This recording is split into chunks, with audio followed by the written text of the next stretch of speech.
Good evening, everybody. My name is Rick Leaf. I'm chair of the Master Plan Implementation Committee. This open meeting of the Master Plan Implementation Committee is being conducted remotely pursuant to Chapter 2 of the Acts of 2023, an act relative to extending certain COVID-19 measures adopted during the state of emergency, signed into law March 29, 2023. This meeting will be conducted via remote participation. No in-person attendance by members of the public will be permitted. All members of the Master Plan Implementation Committee are allowed and encouraged to participate remotely. The act allows the Master Plan Implementation Committee to meet entirely remotely so long as reasonable public access is afforded so the public can follow along with the deliberations of the meeting. The public is encouraged to follow along using the posted agenda unless the chair notes otherwise. Members of the public who wish to view the live stream of this meeting may do so by going to Northborough Remote Meetings on YouTube via the link listed on the agenda. Ensuring public access does not ensure public participation unless such participation is required by law. This meeting will not feature public comment. And with that, I'll take attendance at this point. Julianne Hirsch. Here. Amy Pretsky. Here. Millie Milton. Here. Ashley Davies. Not with us yet. Hopefully we'll be joining. Tracy, like I said, will be joining around 7:30. Fran Baxter. Here. Gene Kennedy. Here. Gene Cahill. Here. Rick Leaf is here. John Campbell. Here. Jen Tolman. Jen is here. I see Jen. Jen, are you muted? Oh, is it working? Hear you now. We can hear you now. Okay. Okay. Can see you. Welcome. From the staff, Lori Connors. Here. Anyone else from the staff here tonight, Laura? No, just me. Just you. Okay, so moving on to our agenda. First item on the agenda is to get an update from Gene on this walk of the Assabet River and presentation by Oars a couple of weeks ago. So Gene, I'll turn it over to you. Great. So I will screen share. Hopefully it will work. Let me know if I'm, all right, can you see this? Not yet. Okay, let me try. Geez, just when you think you've got it all ready to go. Let me try this. Is that working? Yep, can see that. Okay, so I just took material from 5 of the slides. What we had on February 23rd was a presentation by the Organization for the Assabet, Concord, and Sudbury Rivers, SUASCO. And they are the watershed protection organization. They are concerned with wastewater treatment plants, the water quality, the ecological integrity of the river. And so they were invited to come to Northborough to give us a perspective on how our river, how this might interface with our downtown revitalization effort. So we were focused on the downtown and the waterway through the downtown. So what we planned was a walk. We had a very strong probability of rain, and what we defaulted to was a presentation in the library, which lasted for 2 hours. It was one-on-one. It was very information rich. It was a great opportunity to glean just a tremendous amount of information from this very knowledgeable organization. We had 3 people there: the executive director, the incoming executive director, and the person who's the ecological restoration coordinator. And they give us just a ton to think about and show us. So I'm just going to show you a few of the images from that presentation and highlight their emphasis, which was on dam removal. And this is something I knew nothing about, so I learned a lot, and it was very compelling, as you'll see. So along the stretch of the Assabet, which is just one fork of this tripart river that empties into the Merrimack River and the Gulf of Maine, there are 162 different dam structures on the Assabet. Northborough has 16. And of this, within the Northborough downtown district, as shown on this map, there are 6 different dams. 4 of them are in the Cold Harbor Brook between Church Street and Hudson Street. And 2 are on the main stem of the Assabet at Allen Street. And along right under Main Street, you can see the dam next to Aluminum City. So we were going to tour these and look at them and talk. Instead, we just showed pictures and but it was just as good a program, even though we didn't get out walking. So their emphasis is on looking at ways that we can actually breach dams and make them passable rivers again.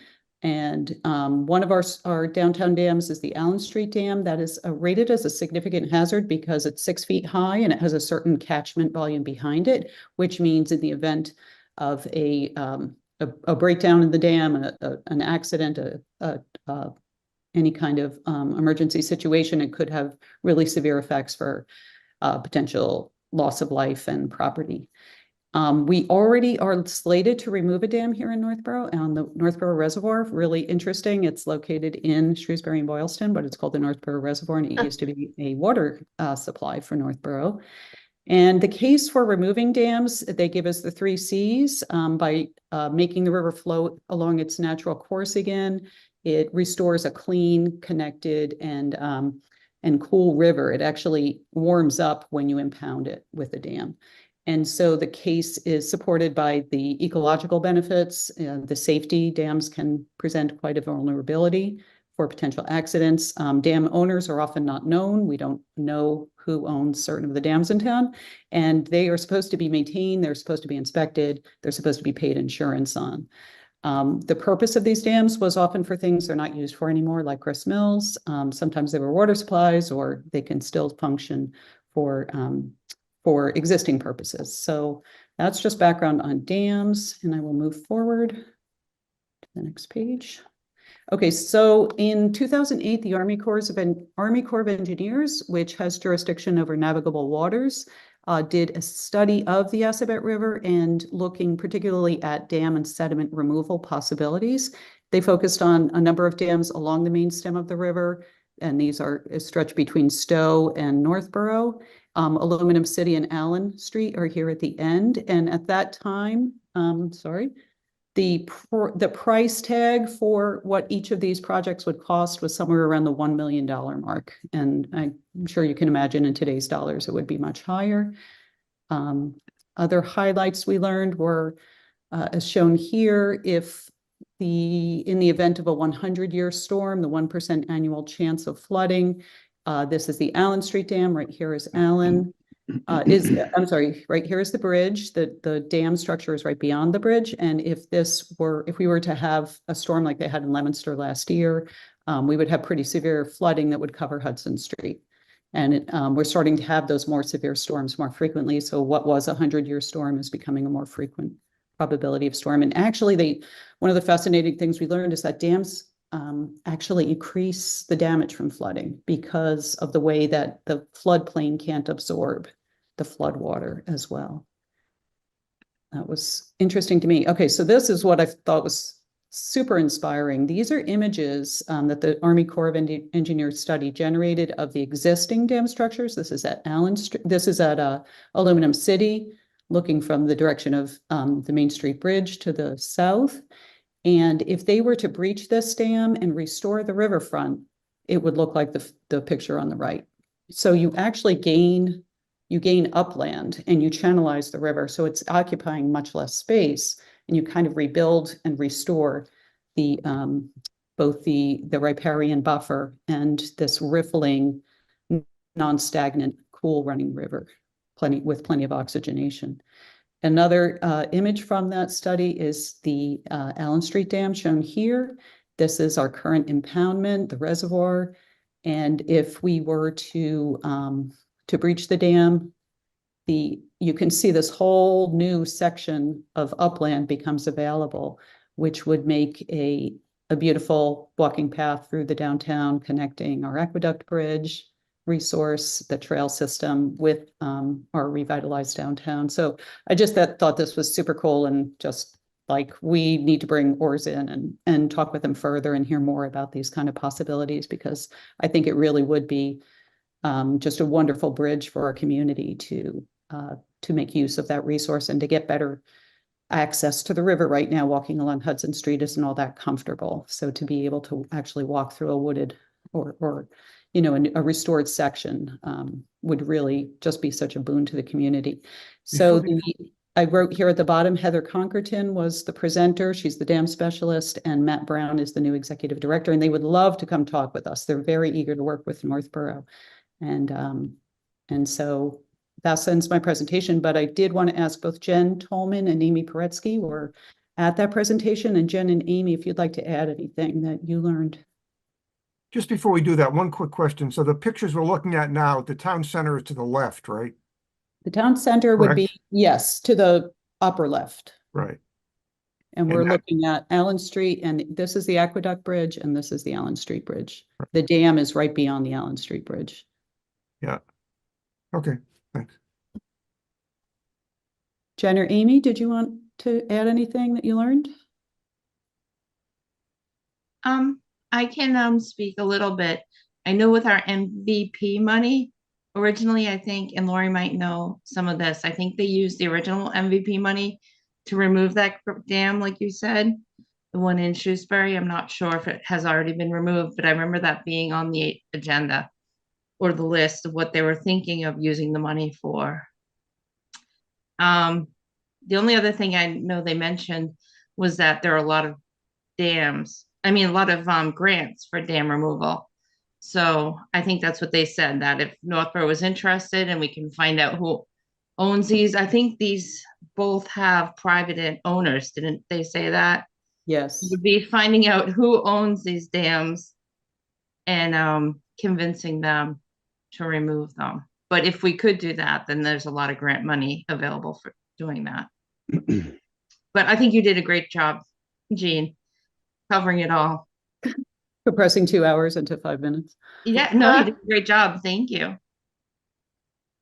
Just one question I would have would be in terms of downtown revitalization and the possible redevelopment of the lot with the Harvey property. And we talked a lot about, you know, the benefits of doing that vis-a-vis the river going by. Was there any discussion to talk about what would there be any impact on the size or flow or view of the river going by the Harvey property if that dam was removed? Would there be a benefit as far as making the possible walkways and parks that were proposed in the proposal by the consultants? Would it be even more beneficial if the dam was removed as far as the impact on what the river would look like going by the Harvey property? The dam, after the points after the dam are where the water kind of riffles more naturally, you know, through a shallow run here in Northborough. It's upstream of the dam that you have the impounded, you know, sedimented, very nutrient rich, kind of algal growing, stagnant and flow preventing condition. So it's really upstream, like of the Aluminum City. Yeah. Looking from Main Street to the south, there you would see more of the restored river, where along the Harvey property, it would look more like it does today, which is an open channel. So it wouldn't be any wider, or the water wouldn't flow any faster. There wouldn't be any perceptible difference. No, and a lot of the dams are built on a contour anyway, so there is a slope there. There is a run down. So even though you might miss that beautiful view of the water flowing over a dam, what you'll see instead is kind of a cascading river channel. So it's very pretty there. If you want to see some really inspiring examples of how this works, the town of Plymouth, or city of Plymouth, has restored and taken successive dams out from some of their, I don't know what the name of the river is, but you can just Google Plymouth dam removal and you will see what it looked like before and after, and how well the land gets restored, how really stunningly beautiful it is. And then all of the fish that normally migrate from the sea to freshwater to spawn, their habitats are being restored, as well as just the animals that like live up here at the upper part of the Assabet. They are cut off from the ocean, but even the dams we have here, I asked, are these, until we break down the dams further down, does it really make sense to do it upriver? And they said it does, because it restores habitat for the species that would normally inhabit our rivers up here. So you just get kind of a more stagnant and pollution or heat tolerant type of populations in these stagnant areas, but you'd restore more of the native fish if we were to take them out up here. Any other questions, other committee members or comments? I have a question. Sure. Actually, I have a couple questions. So, you know, when you're driving up Hudson Street from downtown and you go by the river and there's all that vegetation in the river, Mhm. are you saying that which dam, that removing a dam will make the water flow faster and therefore maybe get rid of some of that? Yeah, so they remove sediment at the same time, and they also, some of that sediment becomes the upland. Once the channel, like the level of the water drops, because you're no longer artificially increasing it with the dam. So the water level in the bed, you know, will drop significantly, and then what is now sediment becomes upland. But they will also remove sediment that's been caught by the dam, and that sediment tends to be, especially, you know, with wastewater treatment plants that line these rivers, there's a lot of phosphorus loading that we've been cutting down on, but we still have so much phosphorus getting recycled back into the water that it's causing the overgrowth that you see in that reservoir at Allen Street. Especially in the summertime, it gets very overgrown. And if we decided to remove a dam, it's not going to flood the neighborhood. It's what you're saying. Actually, like this area we're looking at now would be much more resilient to flooding, which kind of doesn't make any sense, because I think of the damming as somehow holding back the water and therefore holding, you know, a reservoir in the case of flooding. But it does, the floodplain will absorb more water than the current impoundment structure would absorb, as we saw in those flood maps. That degree of flooding would be less in the 100-year storm and 500-year storm scenarios. And one more question. Who would normally take the lead on this? Conservation Commission or? I think we would have to ask who they've worked with in different towns, who the leader of these projects is. I know there are tons of approvals that are needed, federal, state, and local. So Concom is one of the approvals, of course. But we need Army Corps of Engineers and many state agencies, MEPA, involved, as has happened with the Northborough Reservoir Dam that they're now in the process of either taking down or soon to, as Amy said. Oh, Lauren? Oftentimes the proponent of a dam removal is the DPW, because they're charged with maintenance of dams as well as culverts. In the case of Northborough, most of the dams are privately owned, but still, I know that the DPW director has been very much involved with removal of the Northborough Reservoir Dam. But it could also be the Conservation Commission, it could be the Planning Department, so it could be a joint effort of these three departments. So there are many partners. So would our committee want to do a direct, have a direct presentation from ORS, or do you think there's another way that we invite them to our town, you know, through another town committee or with town staff?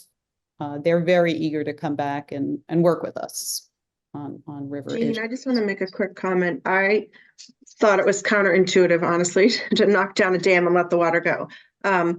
So I think if they were to make a presentation to our group, I think to answer Rick's question, I would want them to focus sort of on that side of the Assabet River, because it did seem strange to me, and I really would rather dig in a little more on how once the dam goes and the water kind of swells, you know, with the storms and back down again, and you know, the 4 inches an hour storm versus, you know, what we're used to, and how that impacts this, as you were saying, what the sediment leaves and becomes like a wetland almost, and the buffer things.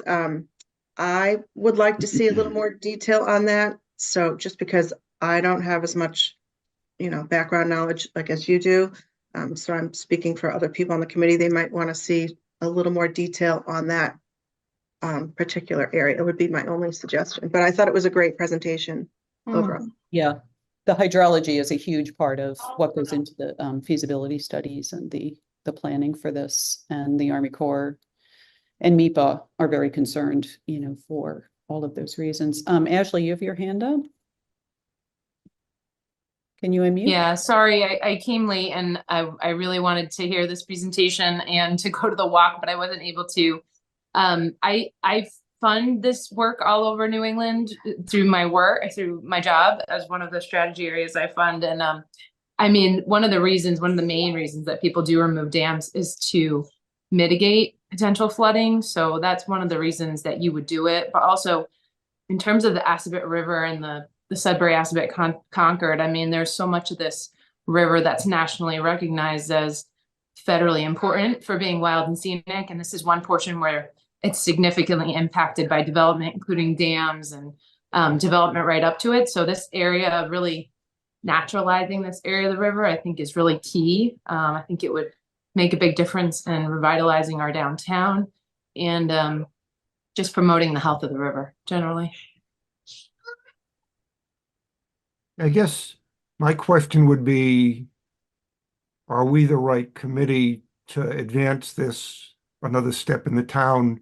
My interest in this initially was because the river runs through the center of town, and there was talk in our prior committee meetings about making the river, a resource for the community, with walkways around it and views of it and things like that. I was interested in knowing to what extent would the river become more scenic and beautiful or more of an attraction in the community if we did this kind of work. And I guess I'm sensing there's some of that, but there's also, it seems to me, and I agree with Jen, it seems a little bit counterintuitive. You remove dams and you get better flood protection. But if that's the case, it would seem to me, especially after what happened in Leominster, that the major emphasis of doing this would be for public safety. And maybe that gets driven through the DPW or the Conservation Commission or something. So it's not clear to me how important it is to remove these dams. It seems to me it's probably more important from a public safety standpoint if what Ors is saying is correct. And the emphasis would be to probably get something in the long-term financial plan that would plan that at some point in the future there'd be some way, either through grant funding or articles at town meeting, to raise the money to do the work to do this. So I guess there are still some questions about everybody feeling comfortable that removing the dams really is a way to increase public safety. But given the fact everybody's comfortable with that, it would almost seem like it would fall to the DPW or the Conservation Commission to move this forward with the town, rather than us saying we really ought to do this because it's going to make the river a phenomenal resident, beautiful attraction for residents kind of thing, that we could build walkways along it and put canoes in it. And, that, I think that falls kind of under our purview. The only thing I was thinking about, have to go look at the master plan. I don't recall the master plan itself recommending to the town that these dams be removed. I don't think the master plan got into that.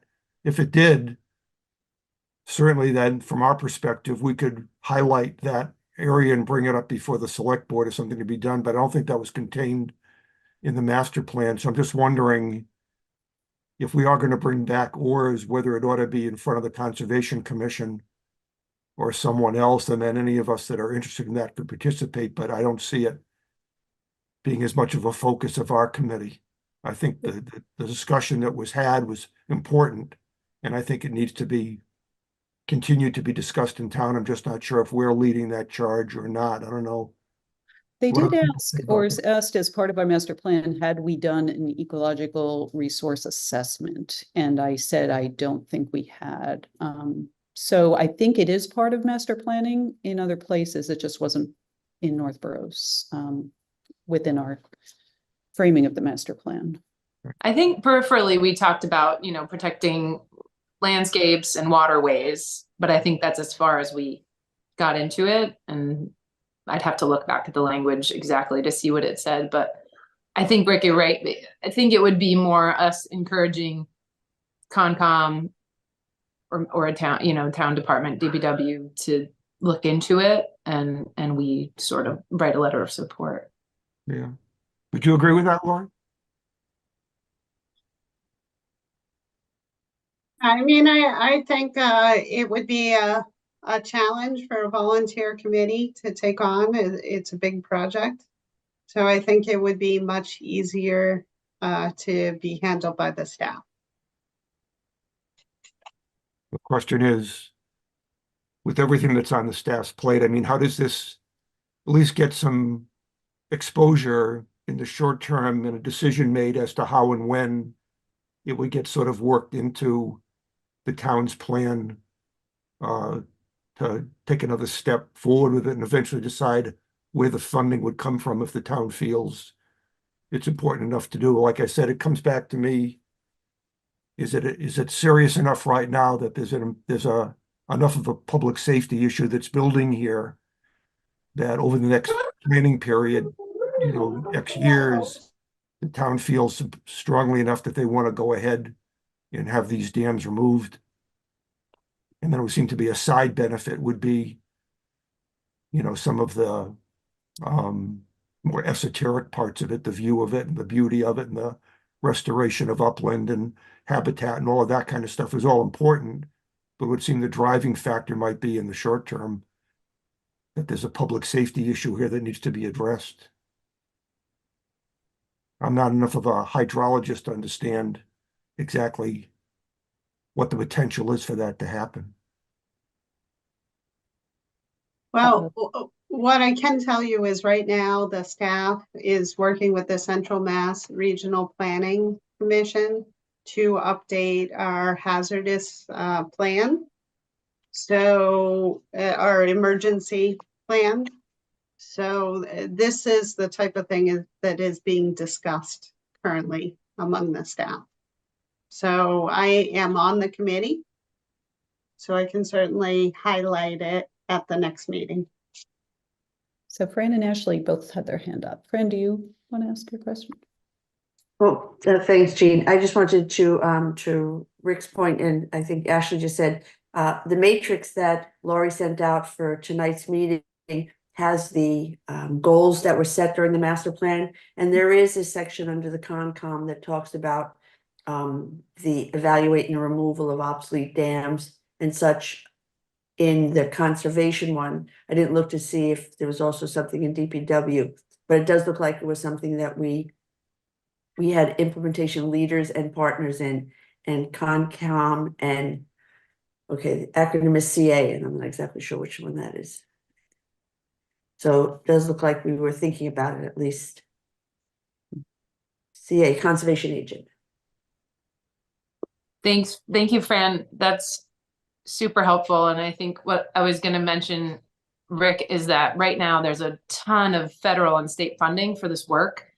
And it's just unclear how long that's going to last with potential administration changes coming. So that's just something to think about. There's a lot of energy around this right now, and throughout New England, a lot of organizations and municipalities are working on this. The state of Massachusetts is hugely behind removing dams as much as possible for the health of the waterways, for the health of the ocean, but to prevent flood or to provide flood mitigation. So I think overall it's just really important for a number of reasons. And the fact of the matter is that there's a lot of funding for it right now.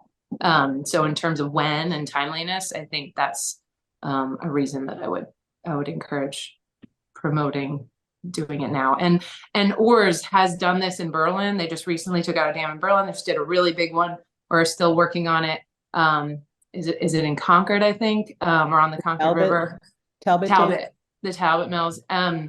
So, they've only just started doing this in the last few years, but they are gaining this experience, and they are our local watershed organization that can take the lead on, organizing this, being the leader. So in terms of what the town would have to do, and be some of that permitting and maybe some help with the grant applications, but I think they would be the coordinator on the removal.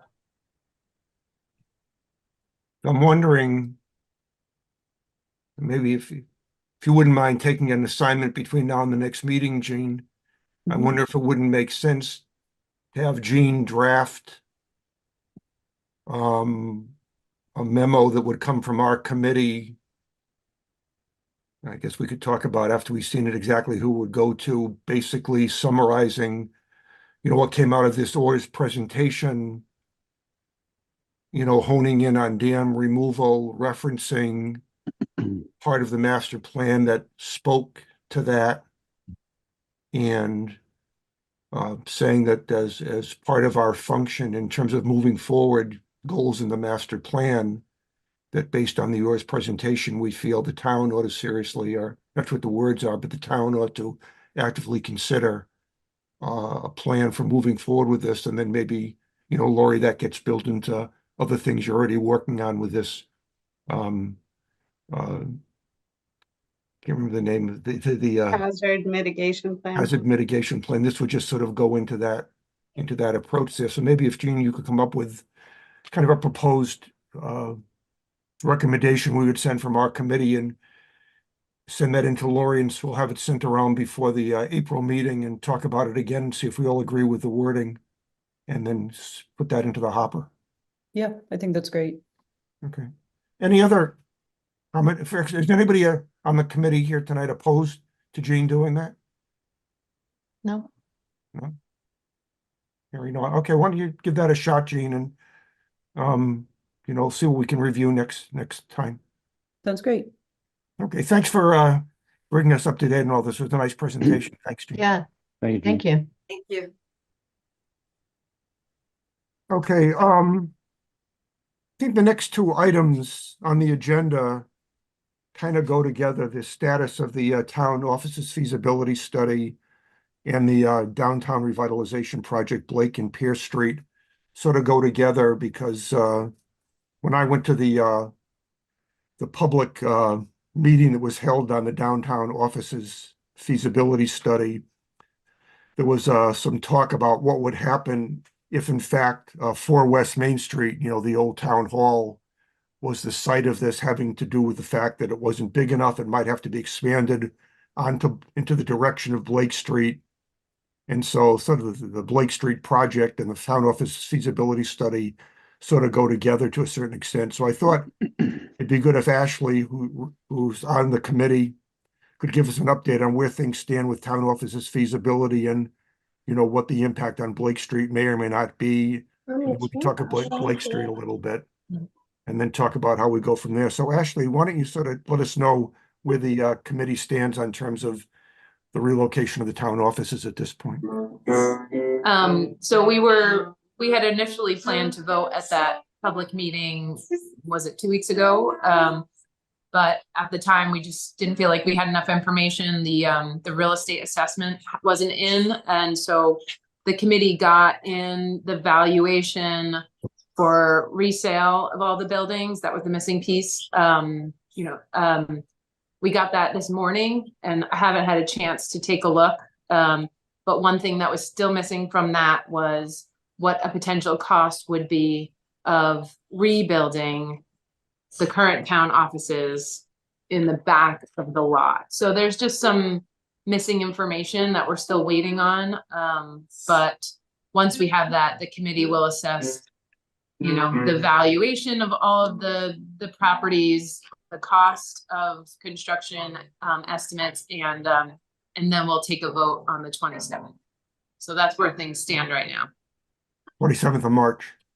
Yes, 27th of March. So next, is that next Wednesday, I think? Yeah. Or next Tuesday? Yeah. Wednesday. So just to review my understanding, correct me if I'm wrong, but the proposed areas that are being looked at right now is this use of 4 West Main Street with probably expanding the footprint of that building either back or towards Blake Street or something, and that could possibly also relocating some of the town office space. They talked about putting the recreation department and the fire station on Pierce Street as a possible potential of all of that. So that kind of 4 West Main and the fire station on Pierce Street was kind of one alternative area. Another was the existing spot in the old high school where the town offices are now, but that probably wasn't going to be big enough. And so either that was going to have to be added to or a new building built on that lot, or going out to the White Cliffs property and building a new town offices facility on the White Cliffs property. And I guess at the same time, doing the work to stabilize and use the White Cliffs mansion as some sort of a municipal facility, but not so much to house the town offices, but there'd be kind of a new building constructed on that site. So I think Well, those just a three- couple clarifications there, Rick. The old town hall that for Or Westminster, it wasn't, I don't think, within the consultant's purview to look at additions to that, to the back, like where we didn't own land. So I'm unclear still as to whether we'll get any information on what it would look like to build back onto property that the town doesn't currently own. They did include looking into expanding to the side to where the town toward Blake Street and where the town has a parking. So I think that'll be part of that. And then where current town offices is, there wasn't a question about whether the size was an issue with the building. I think it was big enough if they redid it, but they would have to rehouse or temporarily rehouse town staff for about 18 months. And the thought was it might even be less costly or make more sense to rebuild a building in the back of that lot just to give a better sort of entrance, more parking, certain things like that. So it wasn't an issue of size as much as some of the other factors that they were considering. So they proposed a rebuild of town offices in the back of that lot as another option. And then, yeah, on White Cliffs, they did consider the use of the interior of White Cliffs upstairs as part of offices, but downstairs would be municipal public use. Okay. So those are the three basically scenarios under review right now, and one of those will be voted on as the one to be accepted. I spoke at the public meeting, and I spoke in favor of building the town offices at the White Cliffs property for a couple of reasons. First of all, I spoke to the fact that one of the catalyst areas for downtown revitalization is basically that whole Blake Street area, with 4 West Main Street being kind of a gateway building in the front, and then doing some sort of work to make Blake Street more pedestrian friendly and a passageway down to Pierce Street, the possibility of some redevelopment over time on Blake Street itself. And then there were some really good ideas from the consultants about how to use the fire station on Pierce Street and open up the property in the back down to Cold Harbor Brook. And I said, I thought that if anything was going to happen in the downtown area sooner than later, and sooner could be 3 years, 5 years, whatever, that whole Blake Street area had the greatest potential. And so I said, personally, not speaking on behalf of the committee, but personally, I was in favor of relocating the town offices, either doing something where they are now or relocating them on the White Cliffs property. And as a matter of fact, given the fact that there are no good alternatives to the White Cliffs property, putting the town offices down there, restoring that building and making that available for some sort of public use is probably what most people in town would say they'd like to see happen down there anyway. And that's going to be a lot of cost involved with that. But if in fact we don't use 4 West Main and the fire station and the town offers RFPs for redevelopment, revenue will come in on those buildings, and some of that revenue can be used to offset the White Cliffs. And so I said, I saw the two going hand in hand, that a redevelopment of 4 West Main and the fire station could provide funding to be used towards development down at the White Cliffs property, and would also leave everything down in that Blake Street area available for some future redevelopment downtown. And so I said personally, that's what I was in favor of. And I guess personally, I continue to be in favor of that. And I'd just like to have a discussion among the committee tonight about what the committee feels about that. And would we want, prior to the 27th of March, to send a memo to the town offices committee indicating that our committee would prefer that the town offices not be relocated at 4 West Main and the fire station on Pierce Street. But once again, this is just me speaking, but I'll open the floor up to others to see what other people feel about this whole situation, and as a committee, should we go on record about this, or just kind of let the chips fall where they may and then react to that after it happens? So I'll stop talking, but at least that's my opinion, is we ought to advocate for not using 4 West Main and the fire station for the town offices. Having said that, who would like to talk next? I will. Go ahead, Julia. So I'm tending to agree with you. I'm not committing. Because what I would like to know is what the value to a developer would be for 4 West Main. If that building would be difficult to sell, then we have to decide between 2 difficult buildings to sell. Correct me if I'm wrong, I was at that meeting also, but it seemed like the consulting group was most optimistic about the current town hall being sold and apartments going in there. Did you hear that like I did? I heard that comment. I don't know if I put optimism on there, but they thought that would be a good reuse for the building. Yeah, okay. Yeah, so I mean, I think what you said, Rick, is makes a whole lot of sense, but is the devil in the detail of how much 4 West Main would bring to us? Now, Ashley, I think you said that's something today. You received some information about that? Yes, I have that in my inbox. I have to review that before the next meeting. I had hoped I would be able to review that before this meeting, but didn't get a chance. Okay. So we will, it looks like we'll have that information. And that's something that the office's feasibility committee is going to use to make their decision. Yes, yeah, that will go into the decision making, for sure. Other comments about what position, if any, our committee should take on this prior to the 27th of March? Well, I'll go next. Yeah. I think that I'm also thinking that the White Cliffs is the better place for the town hall for services, because it is within the downtown area, but it's not going to consume the downtown area. Building onto 4 West Main Street in any form or fashion will reduce the availability for parking, businesses, commercial, and entertainment in what we have all along been talking about, the core of our downtown area.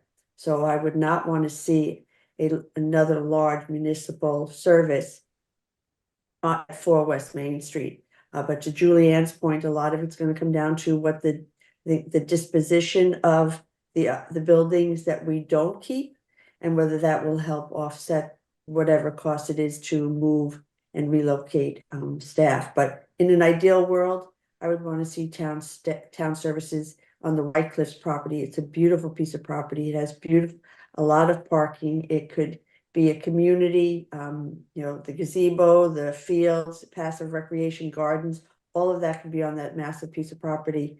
And then it would be able to keep the historical piece as well. But it does come down to some point of money too. That's what I was gonna say too. I felt like it would be premature for us to write a letter not knowing any of the costs. Although I do think it sounds the best too. I would be nervous about writing a letter just without knowing any of the numbers. We're not going to make the decision.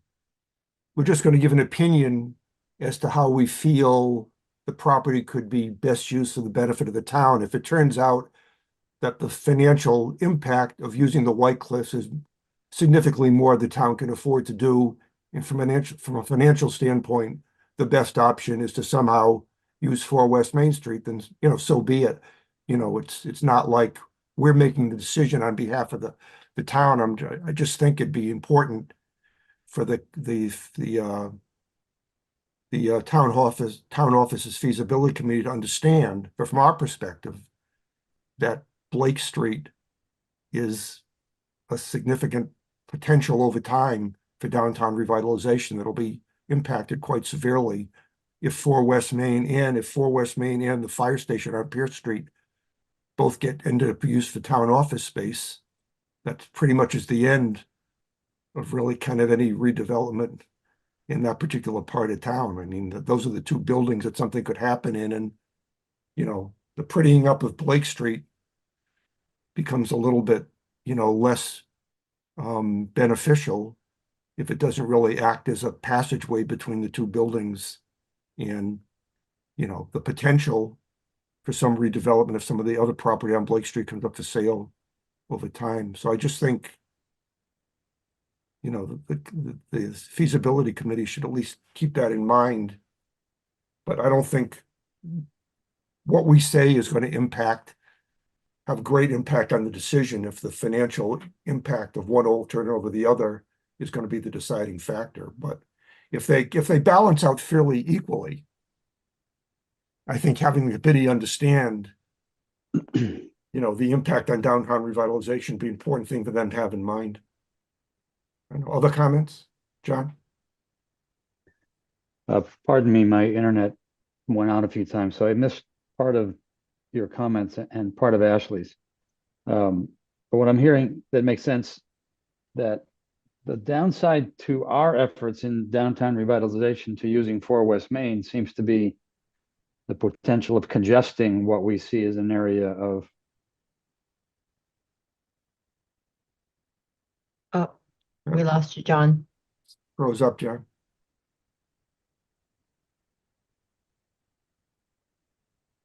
I just wanted to know, I just brought up my email and I can kind of speak to this a bit. They did consider in this property cost report, they did consider the acquisition of 11 Blake to expand, and based on that, it's actually more expensive than the White Cliffs renovation and addition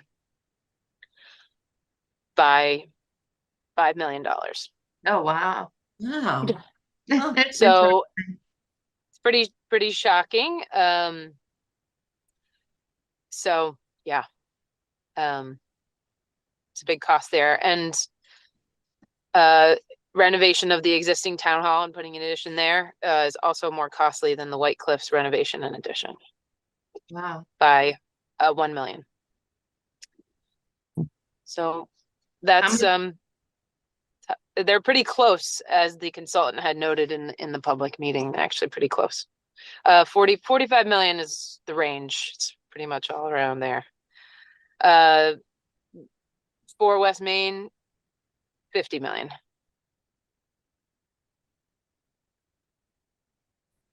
So Ashley, you know, at the meeting, the consultant said that if you do White Cliffs, there might be historic property grants and things like that. Is that number that they're quoting for White Cliffs including potential money like that? I don't think so. But let me just, there's not a lot of notes with this. For White Cliffs, it just says renovation and addition, has a per square foot cost, hazmat abatement. No, it doesn't talk about sources of funding here, just costs. And one more question, does the report tell you how much we could possibly sell the current town hall in 4 West Main for? So I was hoping it would, but it doesn't seem to break it down like that. It's just showing cost, and I'm assuming that they've worked in to their cost assessment the value that they get from the sale, but it's unclear. So I'll have to ask that in the meeting. It's really just a spreadsheet with costs and scope, you know, and a couple of very few notes. So yeah. So I'll have to report back. Thanks.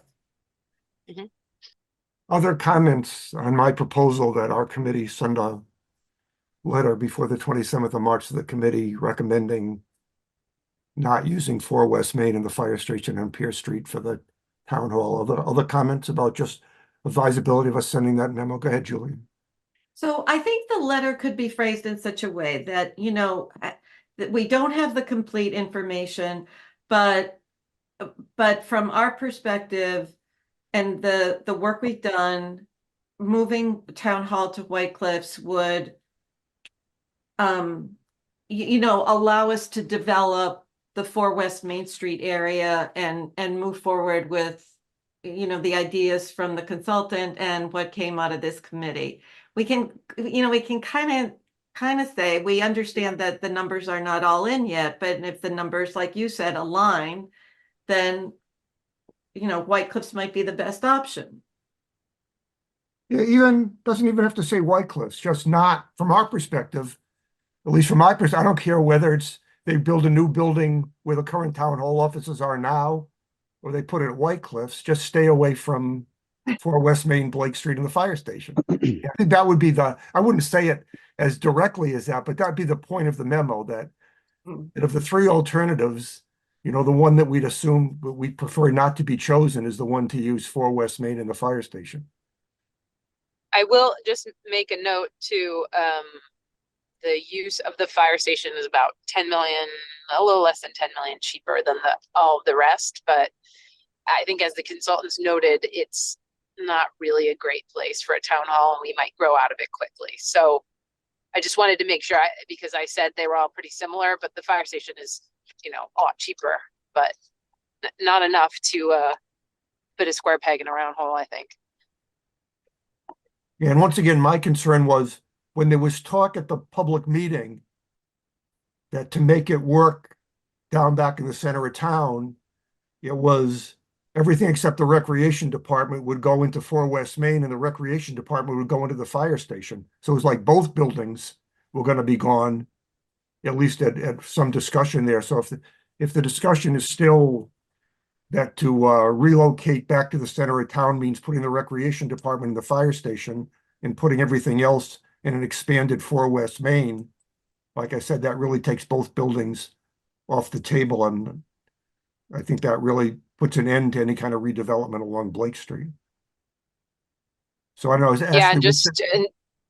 Just going with that, Rick, if we were to put the recreation at the existing fire station, I think it brings up the cost of using 4 West Main by like 12 million.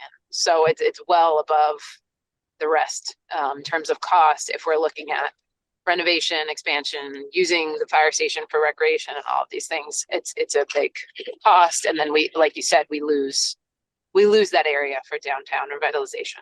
Right. All right. Other comments about our committee taking a position. John, you're back. Welcome back. I think I'm here. Okay. I just want to, one comment. I would agree with your perspective, Rick. I think the committee's position that 4 West Main and the fire station puts a plug in the other plans we see for that area. So I concur. I didn't hear part of Ashley's presentation, and I haven't followed the town hall committee at all. Tell me about the plan that would involve building on the current town meeting site or complete renovation of the current town hall. Is that number 3? I'm sorry. Yeah, well, Ashley, John, there was discussion from the consultant about the current site, either renovating the existing building and rehousing current town staff for about 18 months or more. And there was a second alternative considered on that site where a new town offices was actually built along the back of the site, just because of the siting would be better and there would be more parking. There was a few reasons they proposed that, but in the valuation spreadsheet we got, that wasn't included, that rebuilding on the current town hall site. So we just, as a committee, we're waiting for more information on that alternative, but it didn't seem like a hugely popular idea anyway.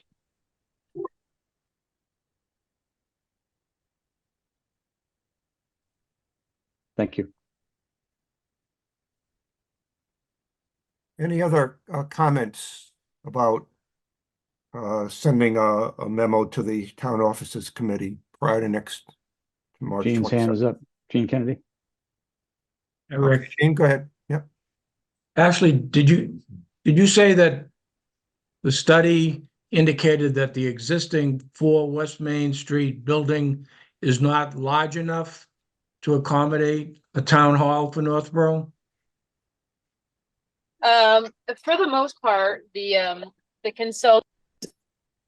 Hold on a second. Can you hear me? Yes. For the most part, the consultants said that it was not quite big enough. There would have to be some reworking happening. They could make it work, but it was going to be tight, and more likely it would make sense to look at expanding it to the direction of Blake Street or back by purchasing some additional property behind it. Okay. I mean, you know, when I worked in planning in Framingham, the Framingham Town Hall was downtown Framingham. And people were coming and going. There were employees, there were visitors. There was activity that was generated by the town hall building that I'm sure had a positive effect on the businesses in downtown. I also, having driven by that building for many, many years, often wondered why it sat as empty as it did for so many years. And I'd hate to be in a position to advocate for a renewal of a building as the foundation for downtown if the building itself or the marketing of the building makes it inappropriate for any type of retail or commercial reuse, when we have an opportunity, at least generally speaking, to have it filled with employees and activity that would contribute to downtown. I clearly would not agree with the idea of not only that building, but also the fire station. Clearly, I'd agree with Rick that taking both of those out of any type of a redevelopment scenario would not be consistent with what we've been working on. But unless we had a strong marketing study that said the reuse of the old town hall is assured, and it will be vital, and it will positively contribute. And this is notwithstanding all of the economic data in the study.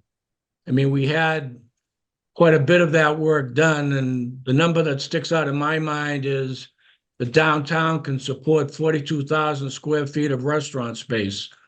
Well, 42,000 square feet is an acre. So it's pretty unreasonable to me that you're going to have an acre of restaurants in downtown Northborough. So I had a big question mark about all of that economic data. And I'm reacting more on my history of downtown as a resident and not seeing that building viably reused for any real purpose. So that's sort of my caveat. I mean, I would generally support a letter that provides, our consensus, that provides some link to the study that we just completed downtown. But I wouldn't want to be in a position where we advocate for something that takes a long time to happen. Lori, you want to comment on, what you're hearing and what your impression is about, use of that building going forward if it doesn't become the town offices? I know this is going to be an unpopular opinion, but I believe that if the town hall were to not go to 4 West Main Street, the most viable reuse options are to have some sort of retail restaurant use on the first and second floor, and to have the balance of the floors used for multifamily.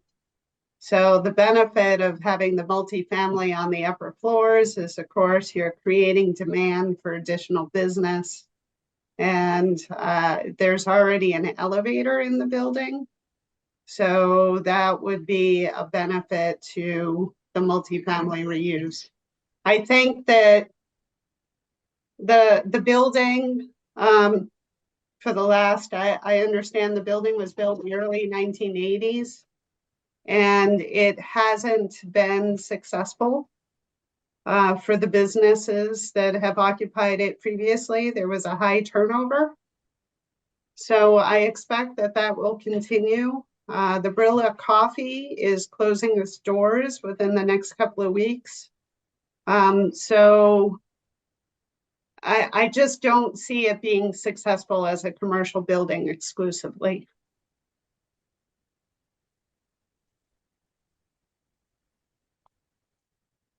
I guess my opinion is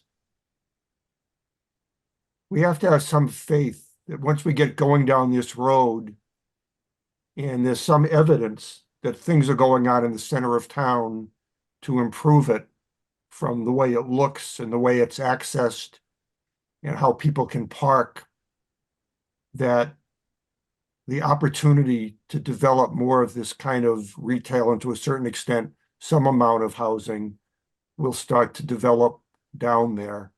And so from my perspective, until we get the ball rolling and start to show some progress, it's going to be hard to determine exactly what's going to happen.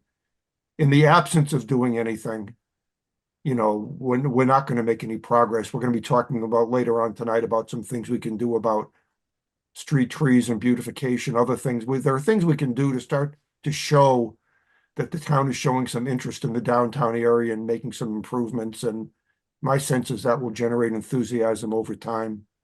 But, I think we just have to sort of get moving down the road as best we can and see what happens.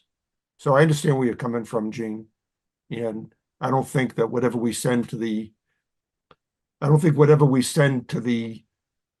way I'll word it to the feasibility town officers committee will not, guarantee that in some short term, there's going to be some major redevelopment of the downtown that's just waiting to burst out if in fact they don't put the town offices there. I mean, it won't be phrased like that. It will be more just in terms of if there's going to be any potential at all to do anything down there, that those buildings need to sort of be left available for some development over time. I mean, that'll be kind of the flavor of it. If that seems okay to you. Yeah, I mean, I guess we can all have a chance to read the letter and wordsmith it. Yeah, let's just talk about that, Lori, in the spirit of open meeting stuff. If in fact we want to develop a draft of the letter and then get committee comments, do we actually have to schedule another meeting of the committee between now and the 27th? Or is this something to be done over email? Or are we going to be violating public meeting laws if we start to craft this memo outside of the bounds or agree to it outside of the bounds of a public meeting? So, like Rick, you and I could, or even you and Julianne and I could put together a draft, which I then send to the membership, but the membership would only be able to respond to me individually. So there couldn't be a quorum that's involved with the discussion. Yeah. So one thing that I'm kind of unclear of is who would get this letter. Would it be the town hall feasibility committee or would it be the select board? No, my thing would go to Bill Pierce, the chair of the town office feasibility committee, Okay. with copies, I guess, in advance of the meeting to the committee members. They could do whatever they want with it, but just we get our position out on the table as to, as they're deciding what to do, just sort of keep in mind the impact it would have on downtown revitalization. But I would send it to Bill, or have you send it to Bill Pierce, or somebody would send it to Bill Pierce. Rick, Jen has had her hand up a couple times. Sorry, I don't see Jen? everybody on my screen. Go ahead, Jen.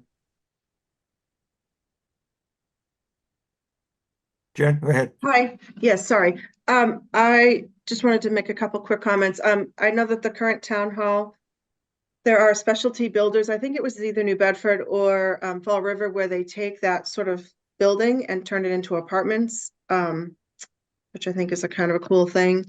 In terms of 4 West Main Street, my only comment is I would rather have, I don't know who would determine this, like dollars per square foot to renovate. Is it better to maximize that as apartments versus like a shared office, kind of the new way people do office building space versus retail.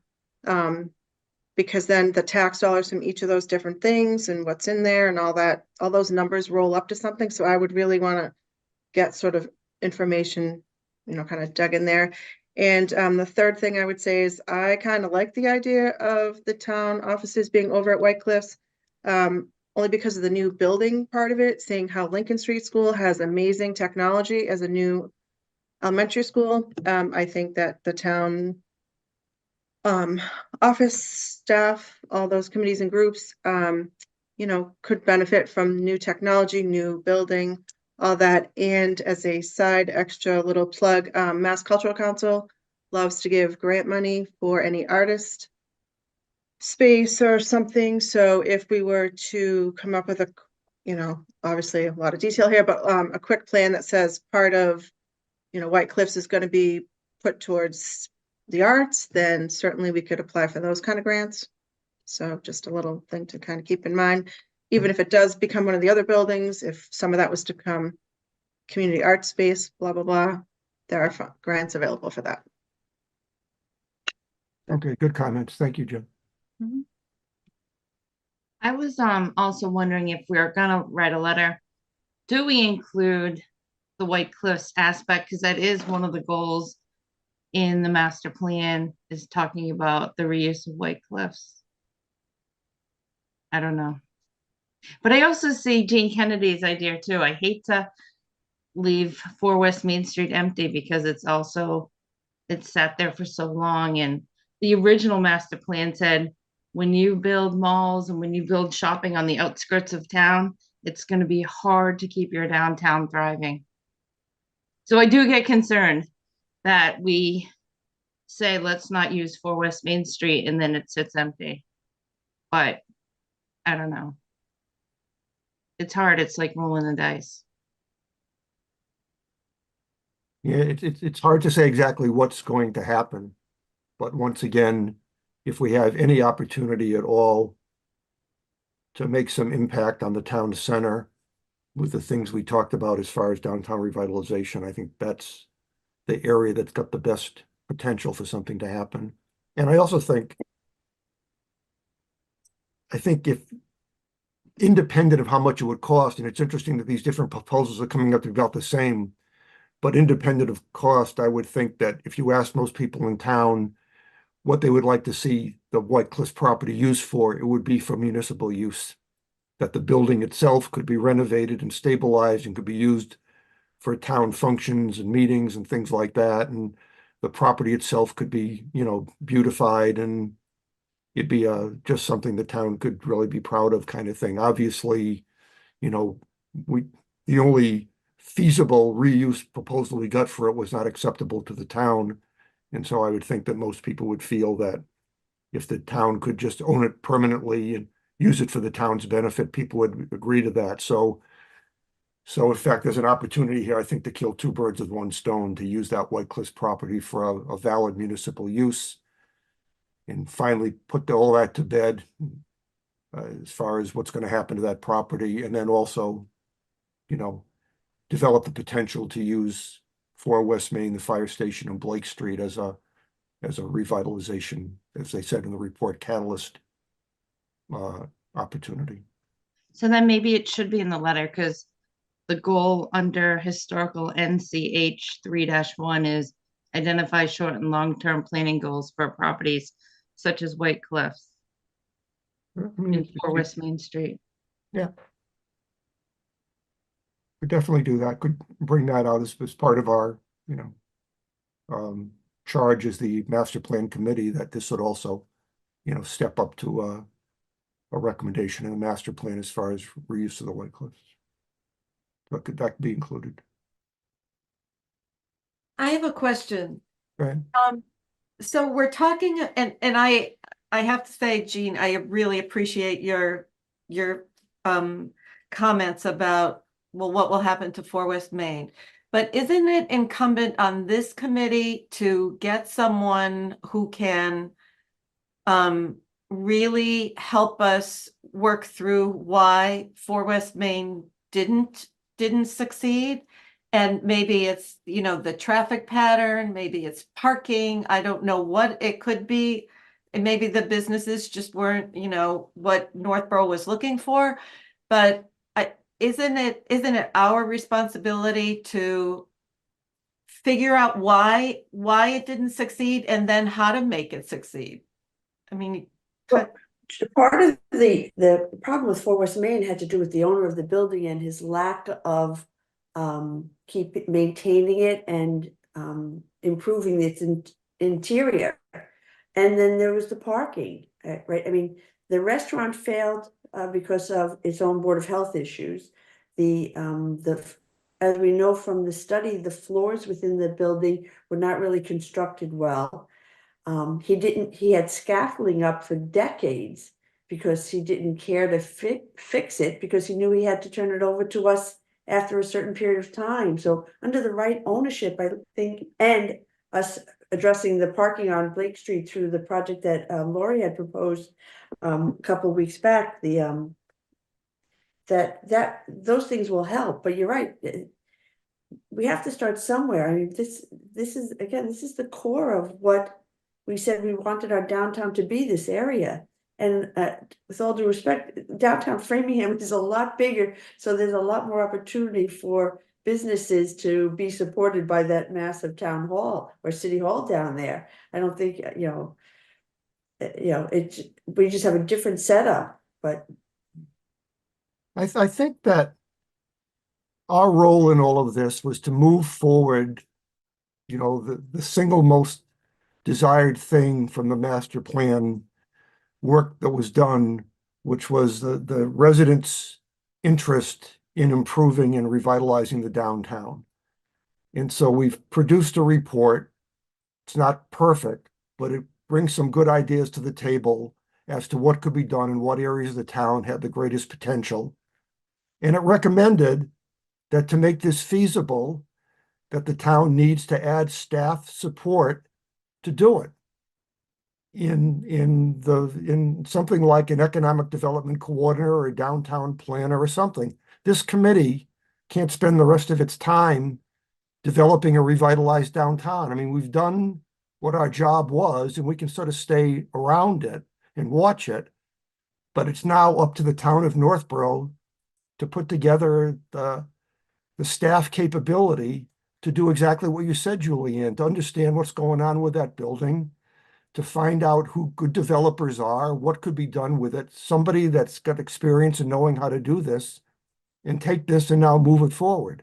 So I think one of the most important steps in downtown revitalization is to figure out from the staff standpoint how either the existing staff gets reorganized to make this function a priority, or by the time we get to town meeting next year, having a new staff position that's funded a certain way to hire someone to actually do this.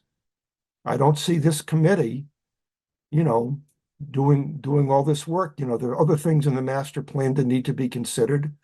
And I think that we've done a good job over the last year of bringing this to be forward to the town, which was our job. And certainly one of the key things that came out of both the master plan itself has a recommendation the town consider hiring an economic development staff capability. And the consultants that we work with said the same thing, and I think we agree with that. And so I think the next step is going to be to see how and when we bring that capability onto our staff. In the meantime, we can do the best we can to keep egging things along, but I think it really comes down to having the capability of a full-time or part-time person who concentrates on this and makes this happen. And answers a lot of questions you brought up and a lot of questions other people have, like the things that Jen brought up. Those are all valid points. But I don't think it's our job as part-time volunteers to somehow feel we're capable in actually making a downtown revitalization happen. Our job was to tell the town it was important, and here's some ideas about how to do it, and go do it somehow, and put the town offices someplace else, by the way, in a nice way. At least I'm once again, I'm speaking for me personally, but I'm not sure if anybody on the committee disagrees with that, but I would foresee over time, ourselves moving away from this and, talking about other things in the master plan. I think we'll finally get to that later on tonight about how we start to move in that direction. Let's get back again to the question on the table. I'm not hearing at this point any opposition to our committee sending a letter to the town office's feasibility committee prior to their next meeting, indicating that we prefer that 4 West Main and the fire station not be used for the town offices. So if we can either take a vote on that, or in lack of any opposition, what I would propose is that I would write a draft of that and send it to Lori and Julianne for their comments. Hopefully we could, I'd write this up tonight, and then Lori and Julianne, you guys could look at it tomorrow, see what you want to change or add to it, and we get that out to the committee over the weekend, see what kind of feedback we get. And if in fact the town office's feasibility committee meeting on the 27th, which is Wednesday next week, I would like to get this out to Bill Pierce and the committee members, hopefully by Monday, no later than Tuesday, so they have a chance to read it over before they meet on Wednesday. So we'd have to move this pretty quickly, I think, just to get it in the right people's hands in the right time frame. So I guess the first question is there any opposition to us taking this action and moving fairly quickly on it over the next couple of days? And hearing none, I think what I'll do, like I said, is when this meeting's over tonight, I'll draft up a draft of this. It won't be particularly long, doesn't have to be particularly long. And I'll try and hit some of the points we talked about tonight. And I'll get it to Lori and Julianne for their review tomorrow morning. And we'll take it from there.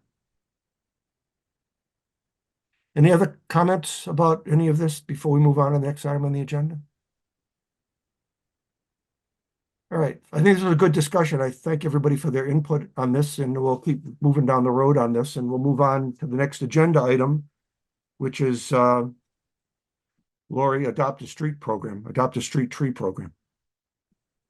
All right, before we go forward with that, I just wanted to let you know that Tim, a town administrator, has asked me to not release the RFP on the Blake Street project because, of course, the town hall feasibility study is still doing its work. So I have been very slowly putting together the RFP, and I plan on having that good to go, assuming that the town hall feasibility study will not select Blake Street.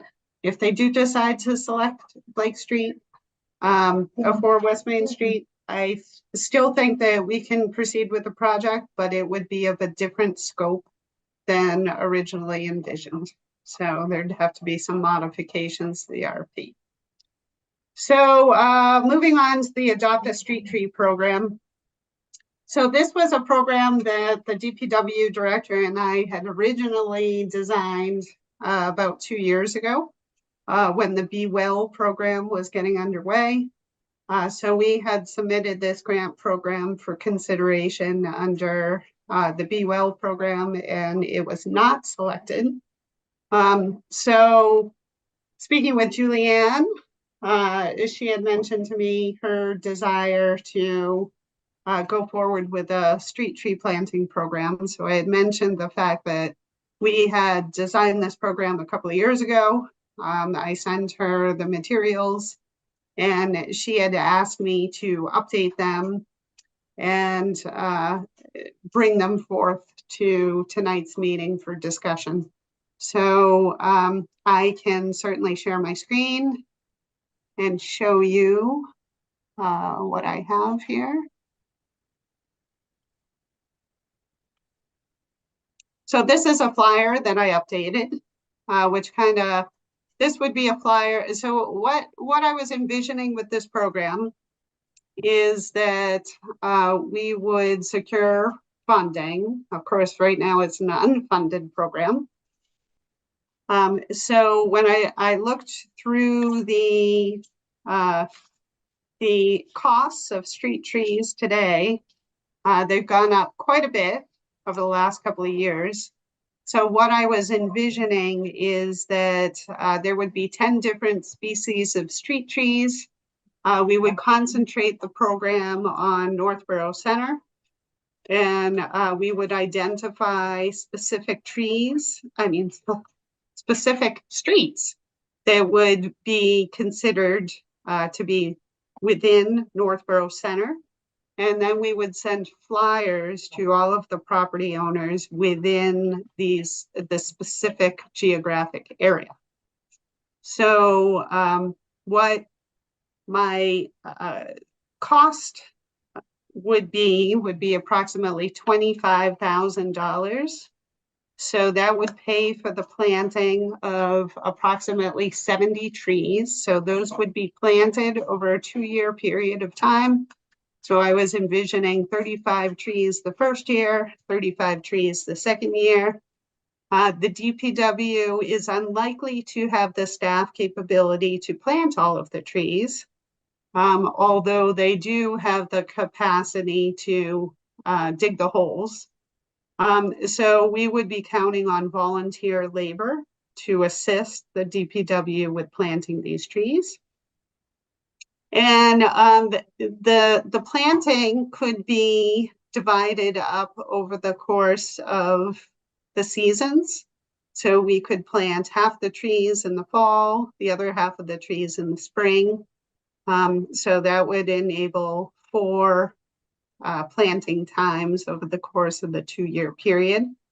The budget would include ties and stakes for the trees, as well as mulch and soil. And then, as is explained in this flyer, this would be a voluntary program.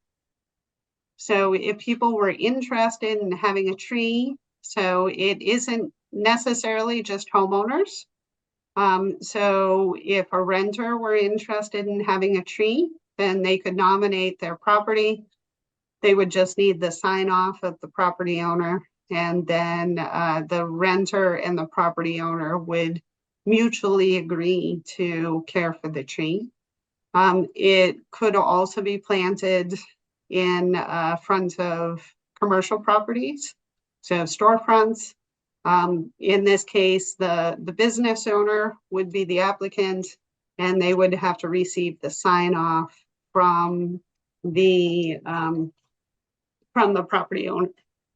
So I'm going to stop share this one and share my screen again. Let's see. I thought I opened up my application, but maybe I did not. Let me do that. So there would be a, here we go. Oh.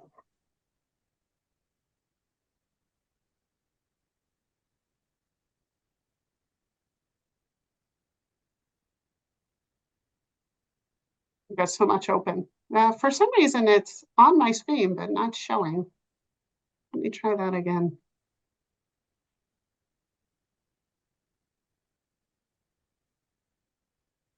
Very odd. Oh, here we go. So this is the application form that I was thinking about sending out. So of course, the location for the street tree would be within 20 feet of the right of way. The DPW director does not want the street trees planted within the right of way, because then that means that they become a town problem. So if they are planted within 20 feet of the right of way, then they still qualify for as a street tree, but the maintenance would be the responsibility of the property owner.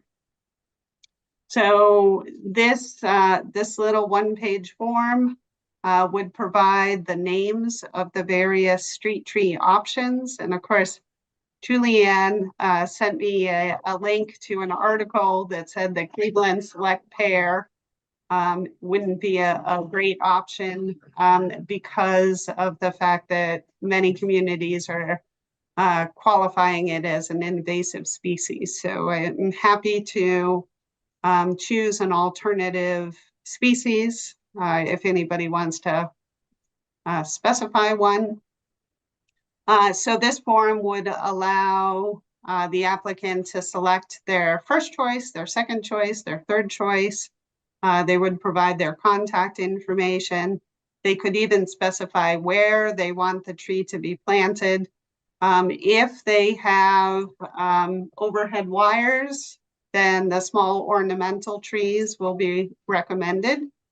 Certainly, we don't want to have a 60-foot maple tree planted adjacent to overhead wires. So that is why I put in here that the tree warden would approve the location of the tree as well as ultimately the species. So if they have selected all large shade trees and they're under utility lines, then they will be, the recommendation will be to choose a small ornamental species. So we are asking for the sign off, and that's pretty much all that's to it. Like I said, that this would be concentrated on Northborough Center. And the tree warden would be heavily involved. The tree warden is the DPW director, Scott Charpentier, who you all know. Like I said, my interest would be splitting this into 2 years just to make it more doable for the town. So it'd be a first come, first served basis.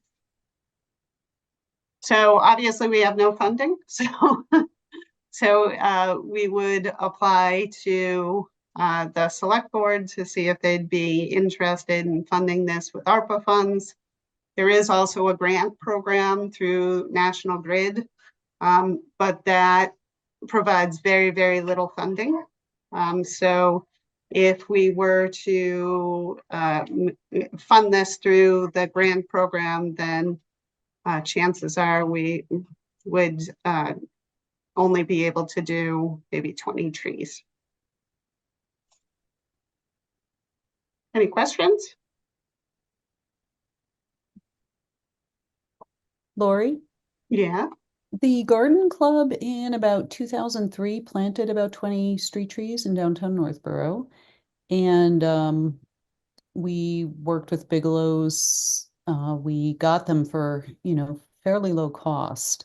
I think at that time, Bigelow's would even kind of give the town trees in exchange for using town land or something. I don't believe that's the case anymore, but our experience was that with volunteers watering trees, we didn't get a whole lot of business buy-in, and we were planting into squares that were probably about, I don't know, maybe 3 by 3 or smaller, out of sidewalk locations. The only trees that made it out of those 20 were planted into a large area of soil. So in front of CVS, you'll notice 3, I believe they're Calorie pears, are still there from that planting, but everything else failed. And so I would be very cautious about placement and make sure the trees have enough catchment of rainwater, that even if a well-intentioned person thinks that they're going to keep the tree alive and fails to, that tree will not be,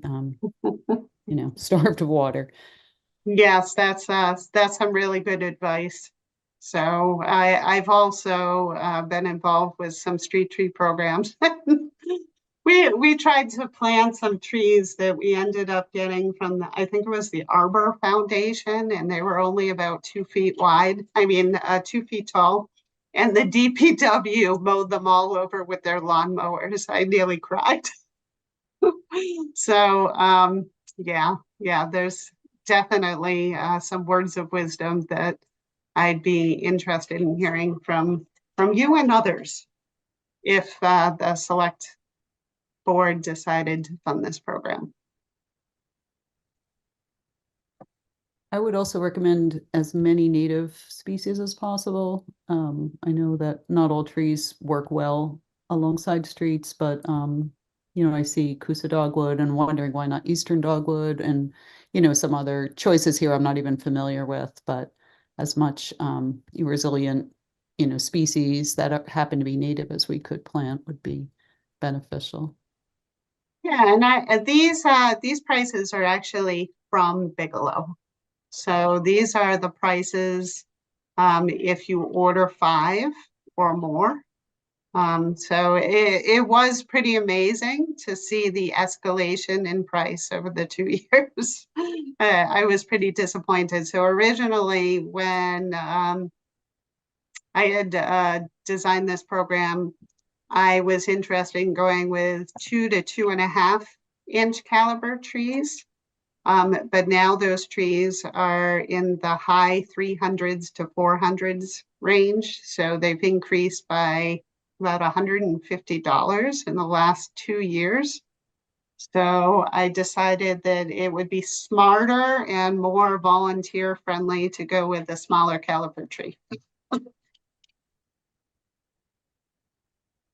Did Bigelow's provide any input into the viability of these particular ones that we've chosen, or did we just give them what we wanted and they gave us prices, or did they participate in putting trees down here which they thought would be viable long term? So I did a combination of things. So the town of Franklin has a really good landscape guide for developers. So I referenced that guide in order to select species. And then of course, these are species that are sold by the Bigelow. And then there's another guide, which I thought I brought with me, but I don't seem to have, that's from, oh, here it is, the Department of Conservation and Recreation. So they have a list on the back of this, and I'd be happy to send that along to you with a number of species that do well in urban and community forest applications. So that's how I came up with this selection.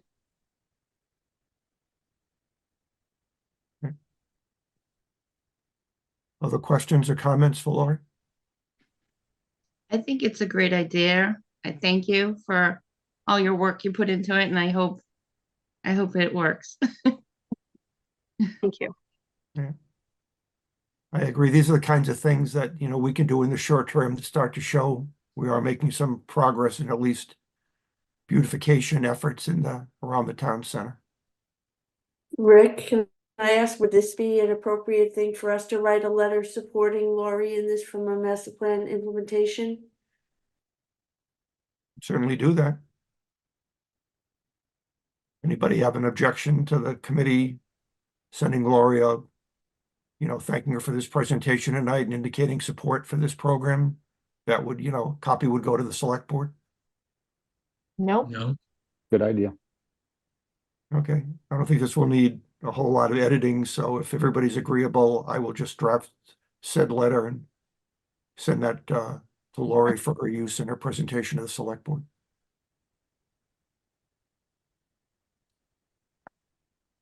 Jean, did you have a question? it just seems to me that 70 trees seems like a lot. And I'd almost prefer fewer trees, but larger caliper trees. I mean, 1.5 to 2 inches of size has less of an impact on a larger tree. Secondly, a 20-foot setback seems more like it's property owner's front yard than contributing to the streetscape. So I'd make that less. And thirdly, So this would be within 20 feet of the right of way. So it could be 1 foot from the right of way. So the whole point is that it would not be within the right of way. Right, but it could So- also be 20 feet from the right of way. Well, like I said, the tree warden would approve the location. So some people don't want to have a street tree in front of their bay window, for example. Mhm. They'd prefer to have it off to the side of the house. But it's still close to the right of way, you know, it might be, 15 feet back from the street. So that is why. Negotiable. Yeah. That was at a request of the DPW director. And thirdly, I think the tree warden was sort of humoring you on this program. I've been in that position where a planner has an idea and DPW or police or fire, it's like, too much work, I'm not interested. I mean, the idea that he doesn't want to put trees in the public right of way, which is where they belong to beautify the street.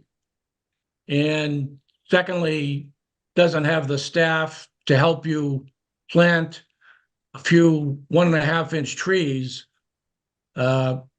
suggest it's more a question of priorities, and that's properly handled, between the tree warden and the town administrator and the selectman as to whether downtown street planting is more important than, cutting Route 135 lawn or whatever it is. But I wouldn't take his lack of interest as the final word. I think if this is a program that's good for downtown, then it has to be advocated for. And Public Works Department has to do their job like every other department has to do their job if that's what the selectman and the town administrator wants them to do. Mm-hmm. So I would not exclude the right of way in this program if, understanding from what Gene said, there aren't that many opportunities for good tree planting locations downtown, but if there are some, then they certainly should be developed for trees, and DPW should do their job. That's my opinion. And I did want to qualify, just specify that this would include the neighborhoods that are off. So it wouldn't be the core of the downtown that we're talking about. It would be, but it would be a greater area than that. So, the little side streets would also qualify. I have done a street tree planting program before, and you don't always get a huge response from people who are interested in planting trees. So I think that if we were just to specify the scope of our downtown revitalization plan area, then we might only be planting 5 trees or something like that. So Well, what you might want to do is build flexibility into that tree list. If you get fewer requests, you don't need 70, but maybe you provide 35 and those trees are larger. So I'd provide maybe a little bit more flexibility in that itemized list that you have. that's a good point. Lori, I'd really like to advocate very strongly for use of natives. There's a lot of non-native trees on that list, and we're just learning more and more about, what those trees are not helping, and in some cases, can harbor, insects. They're not feeding wildlife, and they could become invasive, like the Callery pear. So it's just preferable to always plant native unless you have a reason not to, such as, a specific site condition that prohibits a native specimen from being planted. Thank you. Yeah, good point. I have a question for Rick. Rick, do you remember when Tower Hill did the whole urban tree planting project? Yeah, So, are any of those people still around? I know it was pretty successful. yeah. That was in response to the Asian longhorn beetle. Mm. And basically, Tower Hill developed a contract with the city of Worcester. And the city of Worcester basically paid Tower Hill to take over that program. And manage that whole street tree planting environment. And for a number of years, Tower Hill had an ongoing contract with the city to maintain those trees. And that's eventually kind of faded away, but as a matter of fact, the staff positions that the city authorized to do that replanting eventually became part of the Tower Hill organization. But it was all a contractual agreement between the city and Tower Hill to do all that work. So is there anyone at Tower Hill who could advise us on the idea of natives and Well, I could certainly put Laurie in touch with the director of horticulture at Tower Hill just to review that list and make any recommendations as to anything else he may suggest that could be beneficial or anything he sees on that list that might be an issue. and that horticultural person, is his last name Richardson or something? Mark Richardson, yes. He came from Garden in the Woods, which He did. is all about native plants. So he might be a really good resource, right? Yeah, he could definitely, I'm sure he had no problem in taking a look at that list. Okay, great.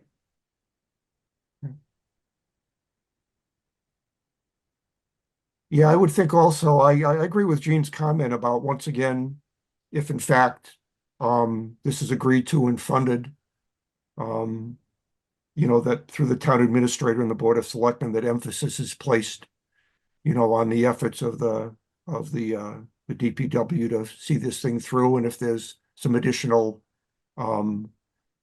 capacity that can be given to this program through the DPW, that would certainly be beneficial. But that, once again, is something that's within the purview of the town administrator and the select board. So that's something I think you can advocate for, Julie, is going forward with the program in terms of how much this is done on a volunteer basis, how much is done controlled, by the town. Mhm. Do we add that into the letter? Sorry. Do we add the DPW, asking for DPW help into the letter? Or no? Well, they have I wouldn't already put in the agreed letter. to help. So, I already have that in there. So we'd be partnering on this program. Yeah, I think I would just leave that to, Julian being our representative on the select board to, advocate for the proper amount of support from the DPW. Any other questions or comments about this particular program? I think this is a good step in the direction of where we want to go. All right, thanks, Laura. Thank you. Okay, shifting gears. Next item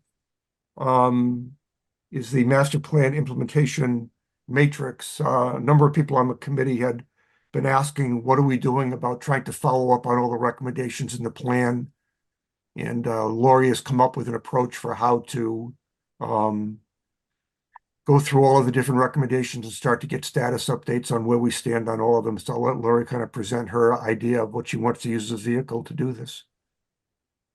So I'm going to give credit to Michelle Silly from my office. She's my clerk, and she did a great job preparing this spreadsheet. So what she did is she aggregated the spreadsheet by implementation leader and then by implementation partner. So essentially the spreadsheet on the very top, so you'll see down below are a number of tabs. So when you click on the tab, it gives you the name of the implementation authority. It gives you the number of the goal. It gives you the specific objective.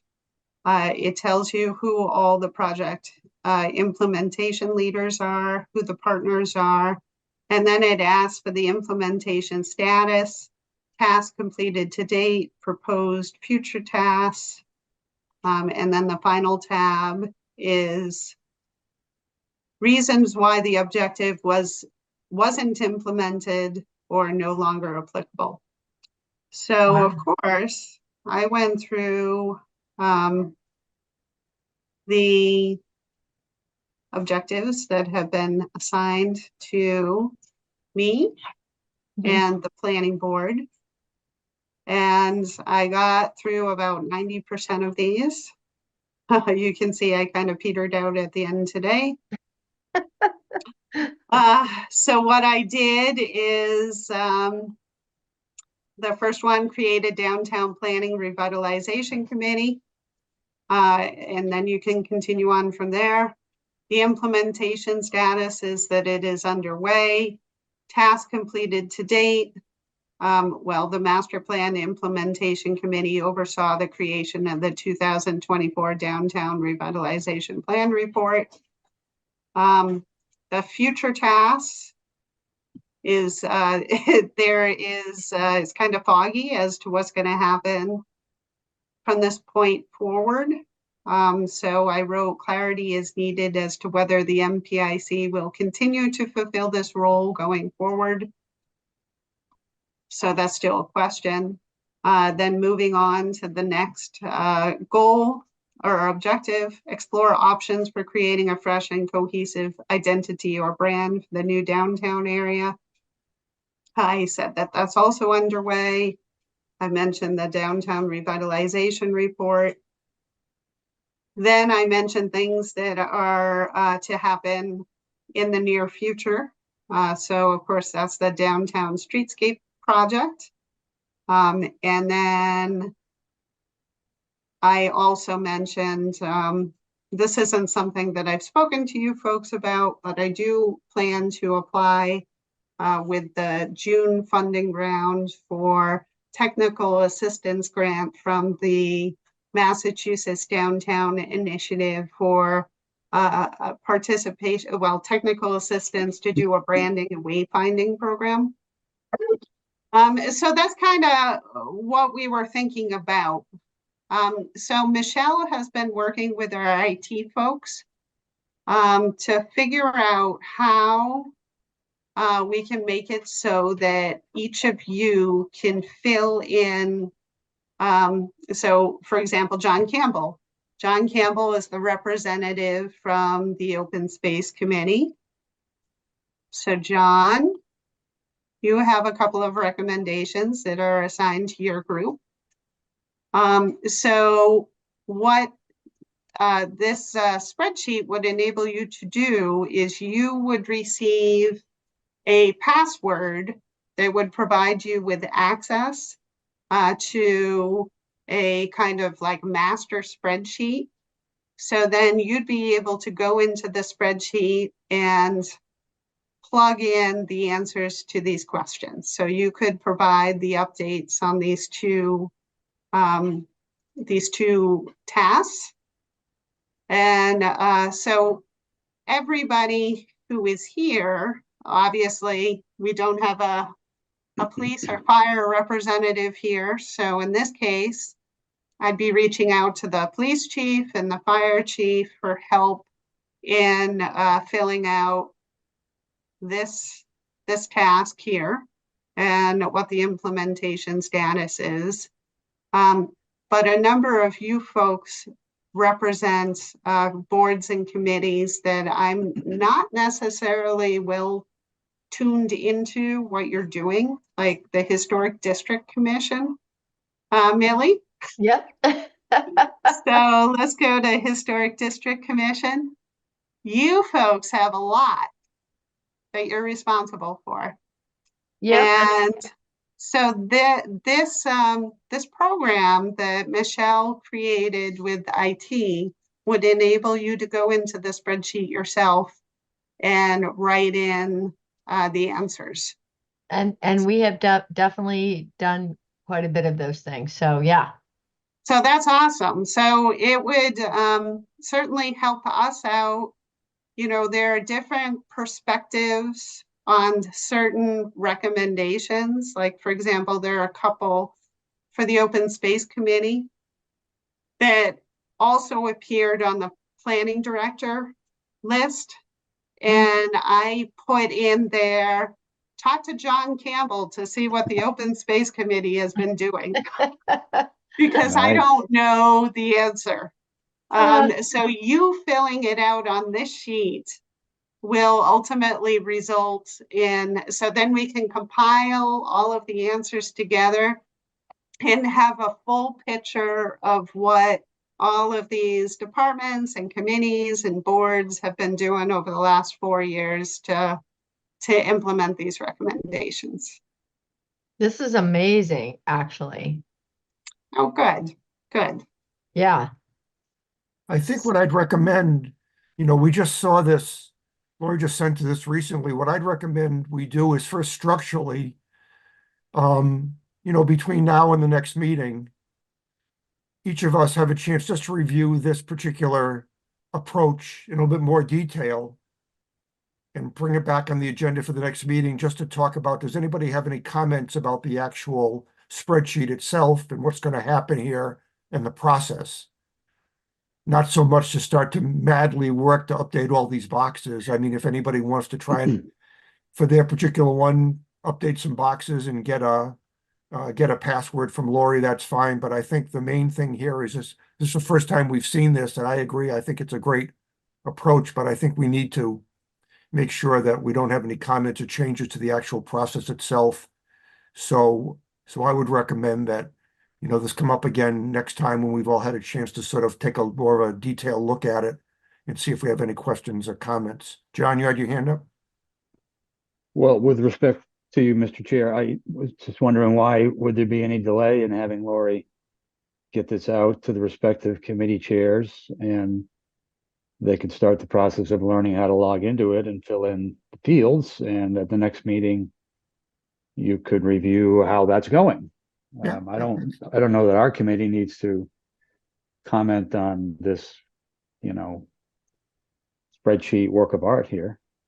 Mm. I mean, that's a way to, yeah, I agree. I mean, people could just get their assignments and use it and then come back at the next meeting with how they found using it worked, kind of thing. Yeah. I think what I want to emphasize is this isn't some sort of report card where everybody needs to get 100%. I mean, it's perfectly valid at this point to say, haven't done anything about this yet.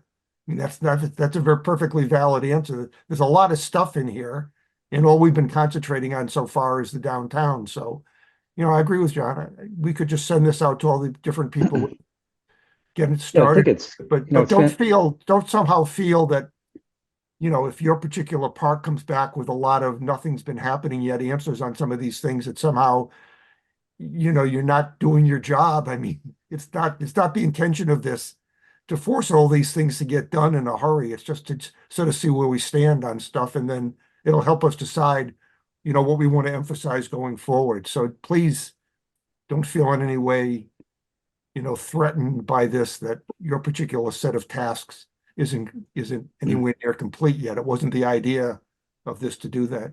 Go ahead, Amy. Oh, just while everybody's here, and I didn't have time, I didn't look through it all, but when mine opened, it opened up to the Financial Planning Committee. And Lori, if you can open up to that one, I was wondering if that goal was more for open space than financial planning. Because isn't that I don't know if the Financial Planning Committee, if we've ever asked for money from the capital budget for open space, although it'd be great. We are. Oh, we're going to? We are, because actually, there is an acquisition that's going to be on town meeting. So it's to purchase 432 Whitney Street for the sum of $1.7 million. So if you look here at the implementation leaders, you see that there are 3 parties identified. And then if you look under implementation partners, there are another 3 parties. So if you go to the Concom page, you're going to see the same recommendation. Oh, okay. That's what I was curious about. Yeah, so whenever you see, so this recommendation here is gonna appear on the PD planning director. And so it's gonna appear on the pages of all of these parties. And it's also gonna appear on the page of all of these parties. So it's going to be repeated. And actually, when I was looking at the planning page, when I was filling in my little blocks, I noticed that there was even repetition in my area. So they had the same recommendation for a couple of different goals. So I'm not sure if that was a Scrivener's error or really that the actual tasks are repeated in a couple of different goals. So that's something to kind of look out for. So if you see repetition on your page, by all means, just delete the repetition. And you may also, like when I was going through my page, I found that I had to adjust the height of the various rows. So while you're inputting your information, chances are you will have to do that as well. So if anybody needs help, if they're not familiar with Excel, then give me a buzz and I'd be happy to talk you through it. And I think too, if there's confusion as to whose job it is to update a certain thing, if it's appearing in multiple places, Lori can act as a central clearinghouse to sort of resolve, you know, who has a primary responsibility. If there's multiple names next to a goal, Lori can sort of help determine who's the person that should at least do the main work to come up with the update kind of thing. And it is also possible that multiple parties have been trying to skin the cat in different ways. So, you know, like this task, I filled it out with the things that I am aware of. But your individual committees and boards may have been working on the same task and have done additional implementation measures. And so that would be helpful. So then we can compile everything together and get an accurate picture of everything that's been happening.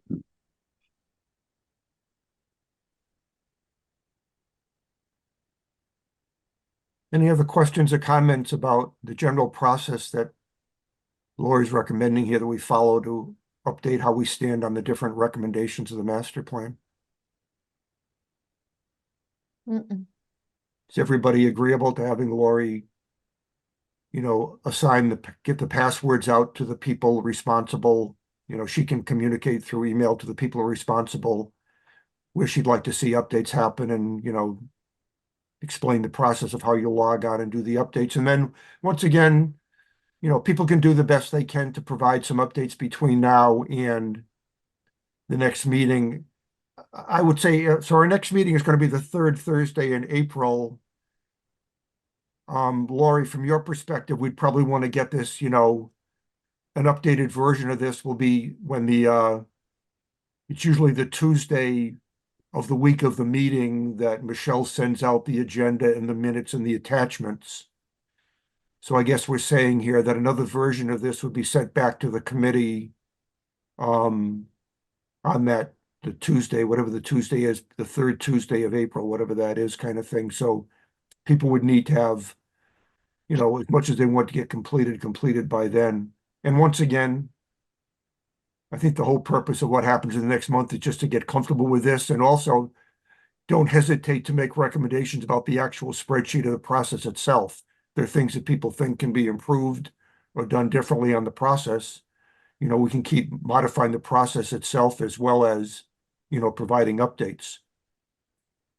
Ultimately, I think one of our major features is going to, one of our major functions is going to be on a monthly basis to continue to review this and decide based on the different departments and goals, what are the things that we want to continue to emphasize back to the town and how are we going to do that?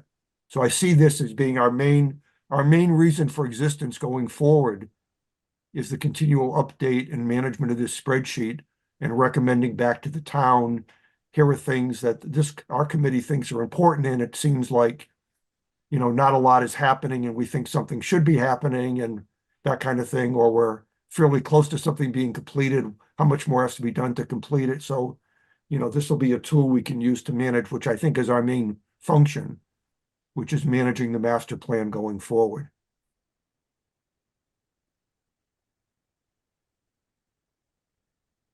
Any other questions or comments? Once again, I can't see all hands. I can't see if there are any hands up right now or not, but if not, well, thanks to Michelle and the IT department and Lori for getting us this far with this. This is really an excellent vehicle that I think we can use, productively as we continue to sort of accomplish our mission, which is to master plan, to manage the implementation of the master plan going forward.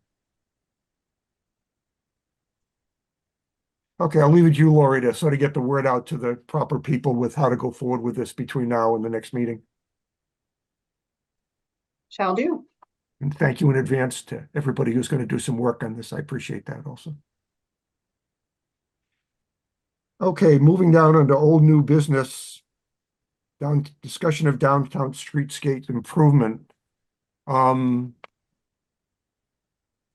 I was talking to Lori last week about a role that I play at Tower Hill on a committee that awards what's called a Community Greening Award, that recognizes either private businesses or municipalities that are doing good work through horticulture in improving their communities. And at the last committee meeting, we had a couple of really nice nominations for some great street planting work that have been done in Webster and in the town of Kennebunk in Maine, that are going to receive a Community Greening Award for the work they did. And it seemed to me that there could be an opportunity here in Northborough to do some of these same things, especially I know Julianne had mentioned to Lori and I that the Garden Club is putting together plans for how they're going to celebrate the kind of 100th anniversary of the Garden Club and an interest in projects in town. And there could be an opportunity here to leverage some more work over the next year in street planting. And so I sent to Lori to send out to the committee the list of nominees for the Tower Hill Community Greening Award and the ones that I thought were most applicable to our town center with what's going on in Webster and Kennebunk. I don't know, Lori, do you have any that you can display or not? I know everybody had that, especially in the town of Kennebunk. It's really kind of spectacular what they did there. A bank in Kennebunk did a phenomenal job of dressing up the front of the bank. And the town was so impressed with what they did. They took that as a model and extended that down the sidewalks in town. It's just kind of a beautiful view of things. And I just thought that we might want to discuss tonight how much of this did we want to do and how we could do this in the center of town. We took a walk.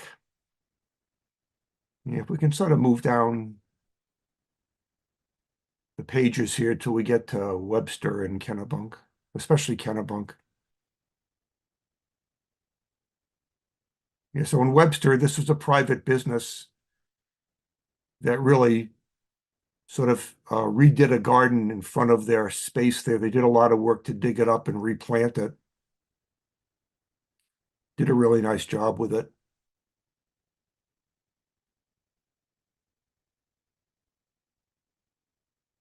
And then this is the Kennebunk Savings Bank. This was a pretty spectacular job they did in front of the bank.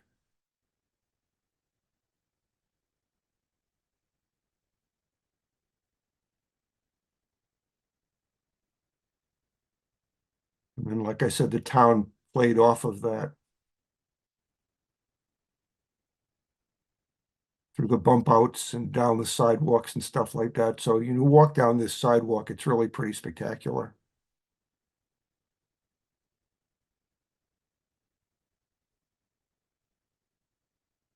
So we got talking about the fact we've got the area in front of 4 West Main Street, which the Garden Club has done a nice job planting out so far. But just wondering, either through the Garden Club or the town, if some more annuals could be planted there. And we kind of walk up in a westerly direction. There's a lot of mulched areas that I guess is on CVS owned property. But was wondering if in fact CVS would be willing to allow the town to do some plantings along that area there. There's some talk about planting along the strip by the gas station, by where Church Street comes out onto Main Street. And also there's a little area by where the Richdale Farms is, kind of where South Street comes out onto Main.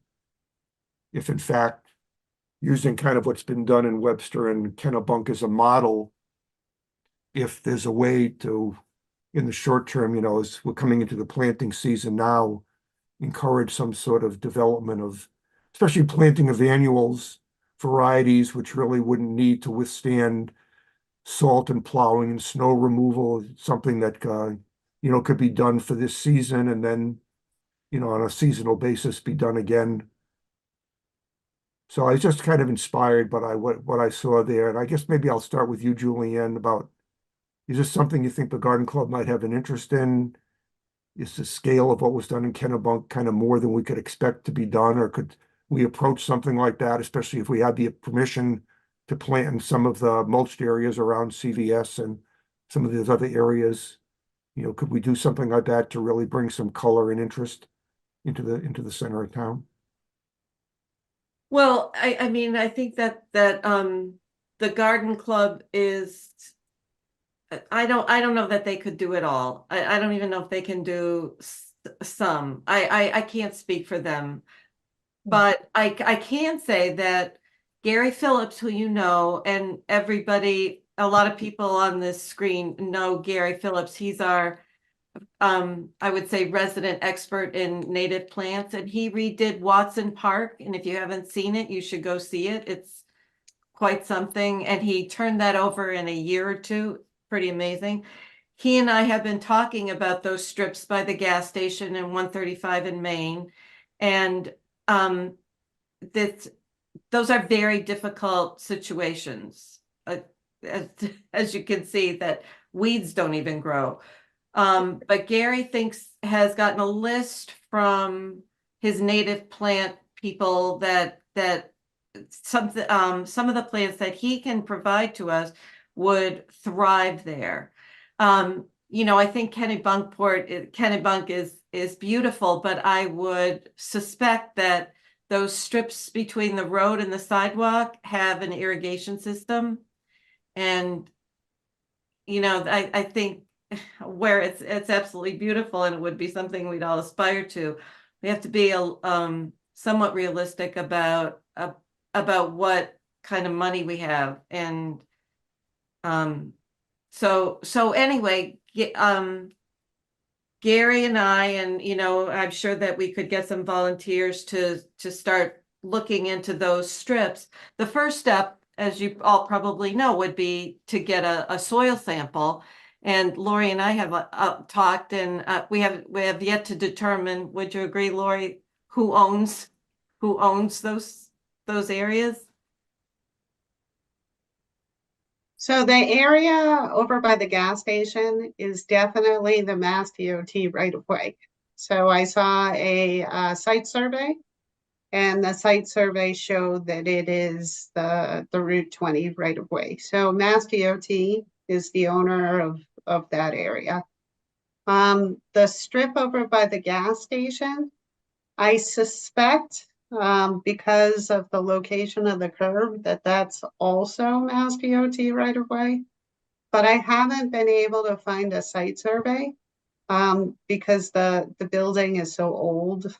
So we don't have a file on Richdale Farms. I do plan on checking with Fred Litchfield, who is still around on an occasional basis. So I would not be surprised if he has a copy of the Mass DOT, the Route 20 improvement plans from back in 2010 timeframe. And it is most likely that the survey will show the ownership. So stay tuned on that. I do anticipate that he'll be in early next week. So I will make a point of asking him at that time. So okay, so just a point about that, as soon as possible would be great, because you have to send that off to UMass, and it's been recommended to me that the earlier in the season you do it, the better, because if we wait until full-on planting season, there'll be a delay, and then we won't have that information. I don't think that the Mass DOT is gonna care about the shovel full of dirt. So I suspect that that shouldn't be a problem. Okay. And you know, Rick, you brought up CVS. That's a little bit different area than the strips along the road. I think you could do more annuals in there because it's not exactly on the road.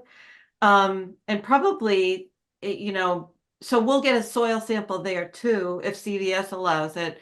But then we shouldn't forget that Lori has a stash of planters that can also beautify the area, and maybe that's where you put your flashy annuals and, you know, maybe grasses along the more difficult areas or something like that. Maybe we should put our heads together with some of the people from Garden Club and come up with some recommendations. What do you think about that?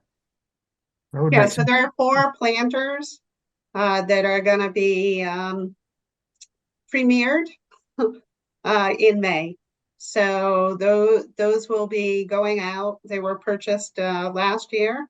And so Rick and I discussed it and actually walked the area earlier this week. And he thought that it might be wise, since there are only 4 planters, to aggregate them on the CVS side of the street. So there's more bang, you know, like it looks like a path. So of course, you know that there are the 4 planters that are up on the bridge on Church Street. So it'd be a continuous run.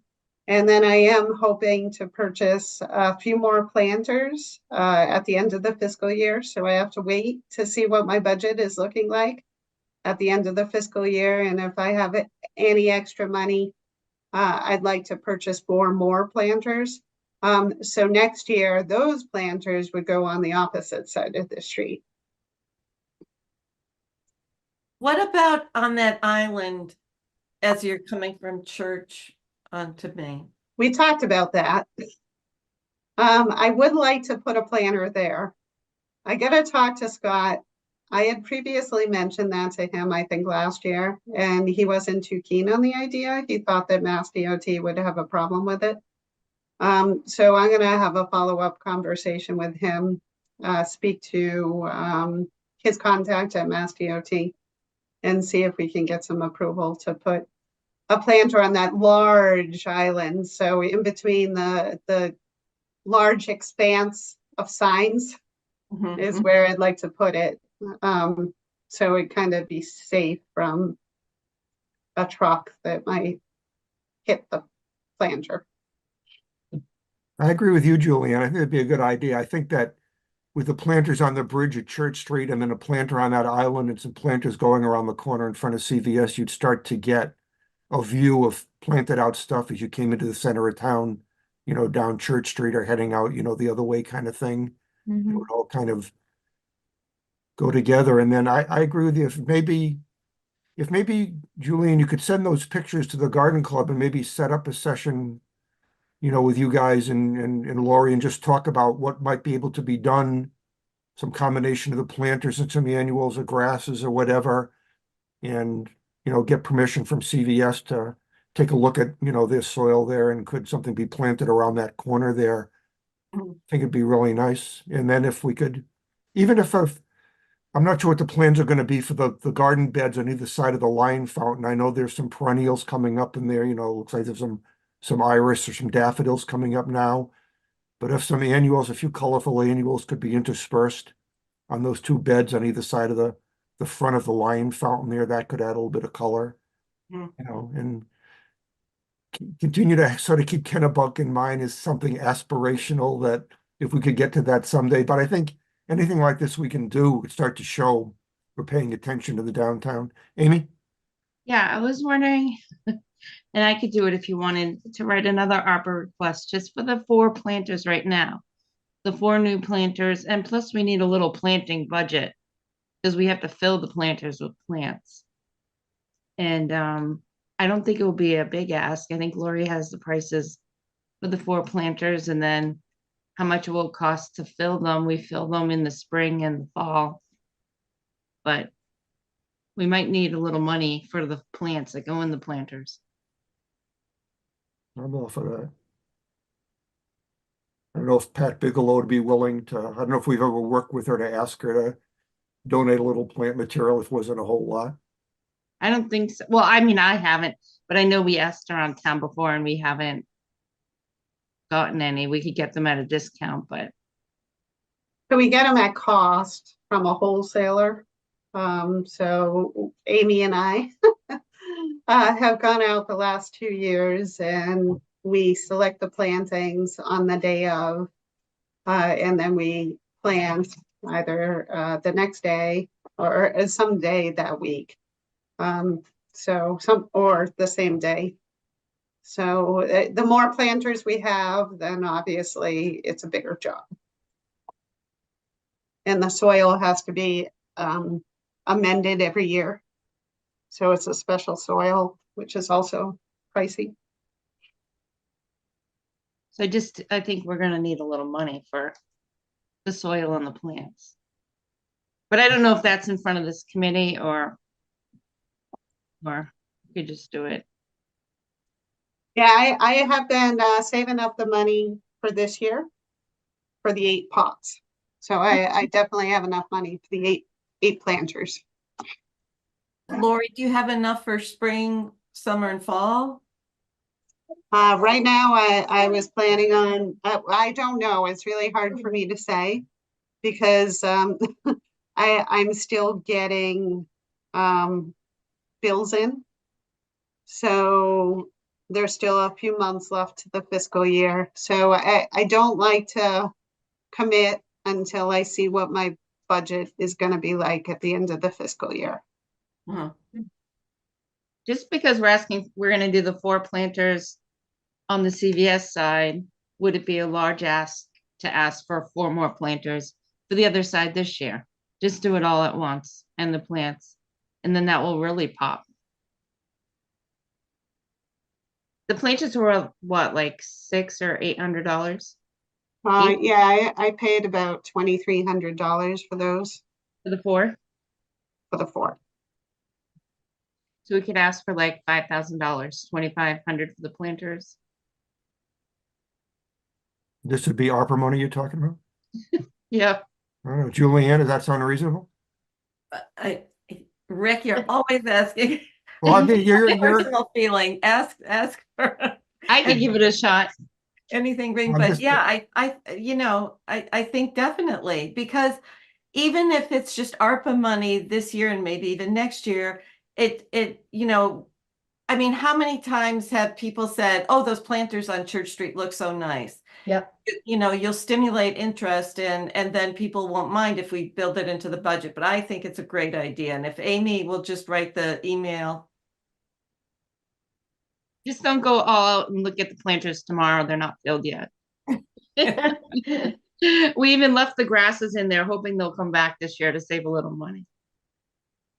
all right, And I then think- what I could do for next year is incorporate it into my budget as a regular item. So if we have 12 planters, that's definitely an expense.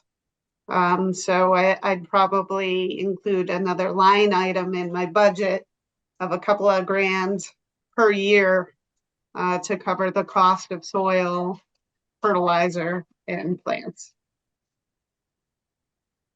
I have a question. Great, Ju- Lori, did you guys consider how Westboro does like a business by the whatever it's called? I can't think right now. I'm so tired. But they spend like $400 or $500 and a business kind of sponsors it, and they buy and put a little advertising, little thing in the planter. I think we talked about this In before. my prior town, what we did, so the Adopt a Pot program, we started out doing it that way, and we had businesses actually watering the pots. But a lot of them didn't do a good job, and the plants ended up dying pretty early on. So we abandoned that approach. And what we ended up doing is we financed the pots and other landscaping improvements through an Adopt a Banner program. So we would sell the banners. We would do 2 banners a year. We would do a Christmas banner and we would do all year banner. And the banners would be sponsored by specific businesses. So their business name would appear on the banner itself. And then the banner, the all year banner or most of the year banner would be up for 2 years. And then the Christmas banner would be up for 3 seasons. And then we would, after the 2 years or the 3 years, we would buy a new one. So we would stagger it. So 1 year we'd do a Christmas banner. The next year we do an all year banner. Then there'd be a year off. Then we do another Christmas banner. Then we do an all year banner. And it was very, very lucrative. So when we first started out, I think we sold maybe 25 banners. And by the time I left, we were selling on average 40 to 45 banners. So we were recouping about $9,000 every time we did a banner program. And then we would pay the fire department, an individual from the fire department, to put up and take down the banners. So that's another option. The businesses loved it because, of course, it was taxable marketing for them. So they could deduct it off of their taxes. And then they could, get the pride of saying, hey, I'm helping with downtown revitalization. I'm helping to make our downtown attractive. So I think that would be a really good program for Northborough. Of course, I understand there's already banners. There's the Memorial Day banners that go up every year. And so they already own the banner hardware. And so I'm not sure if they would allow us to use their banner hardware. So that's a question. I don't know if anybody is affiliated with that group that owns the banner hardware. I think it's the Apple Fest committee. Am I right? Yeah, I know Michelle Gillespie has a lot to do with that. And, I think I could get a hold of Michelle Gillespie and sort of feel her out as to, where she stands on this and would she work with Lori to, work cooperatively on how we could use that hardware for the benefit of both the Apple Fest committee and the town. That would be great, because the good thing about the banners is it adds color and art and kind of pizzazz. So you're making the downtown more attractive with the banners while you are also earning money for other improvements. So kind of a win-win. I saw some in Franklin the other day and it said, meet me downtown in Franklin, like a cute little thing. So it was sort of like, oh, let's go for coffee. And these cute little banners. So. Yeah, that's cute. Mm-hmm. All right, I'll call Michelle and see what she thinks about that. And if she's agreeable to that, then I'll put Lori in touch with Michelle and they can work out, how that might go.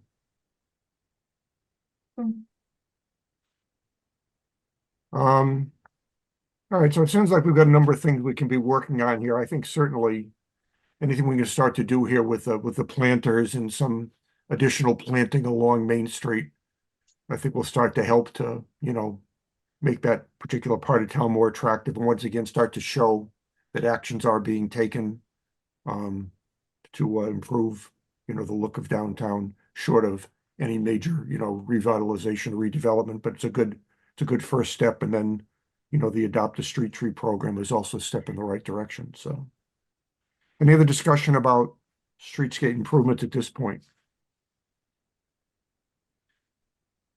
Okay, next thing on the agenda is to talk about moving to hybrid meetings.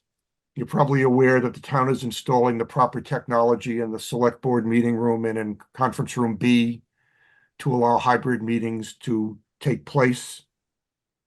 So I think we need to discuss as our committee where do we stand on that?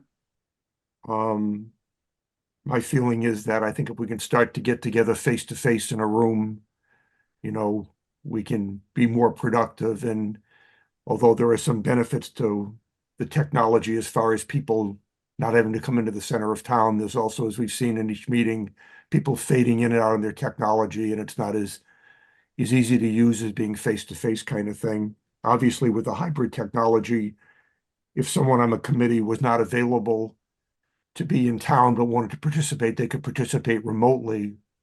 Although I think that if we wanted to do this, I think we'd have to each commit that if we were in town for that day, we would show up and meet in person. And obviously, members of the community could come in and watch our meetings, and they could also watch us remotely also. So it's kind of like sort of the best of both worlds.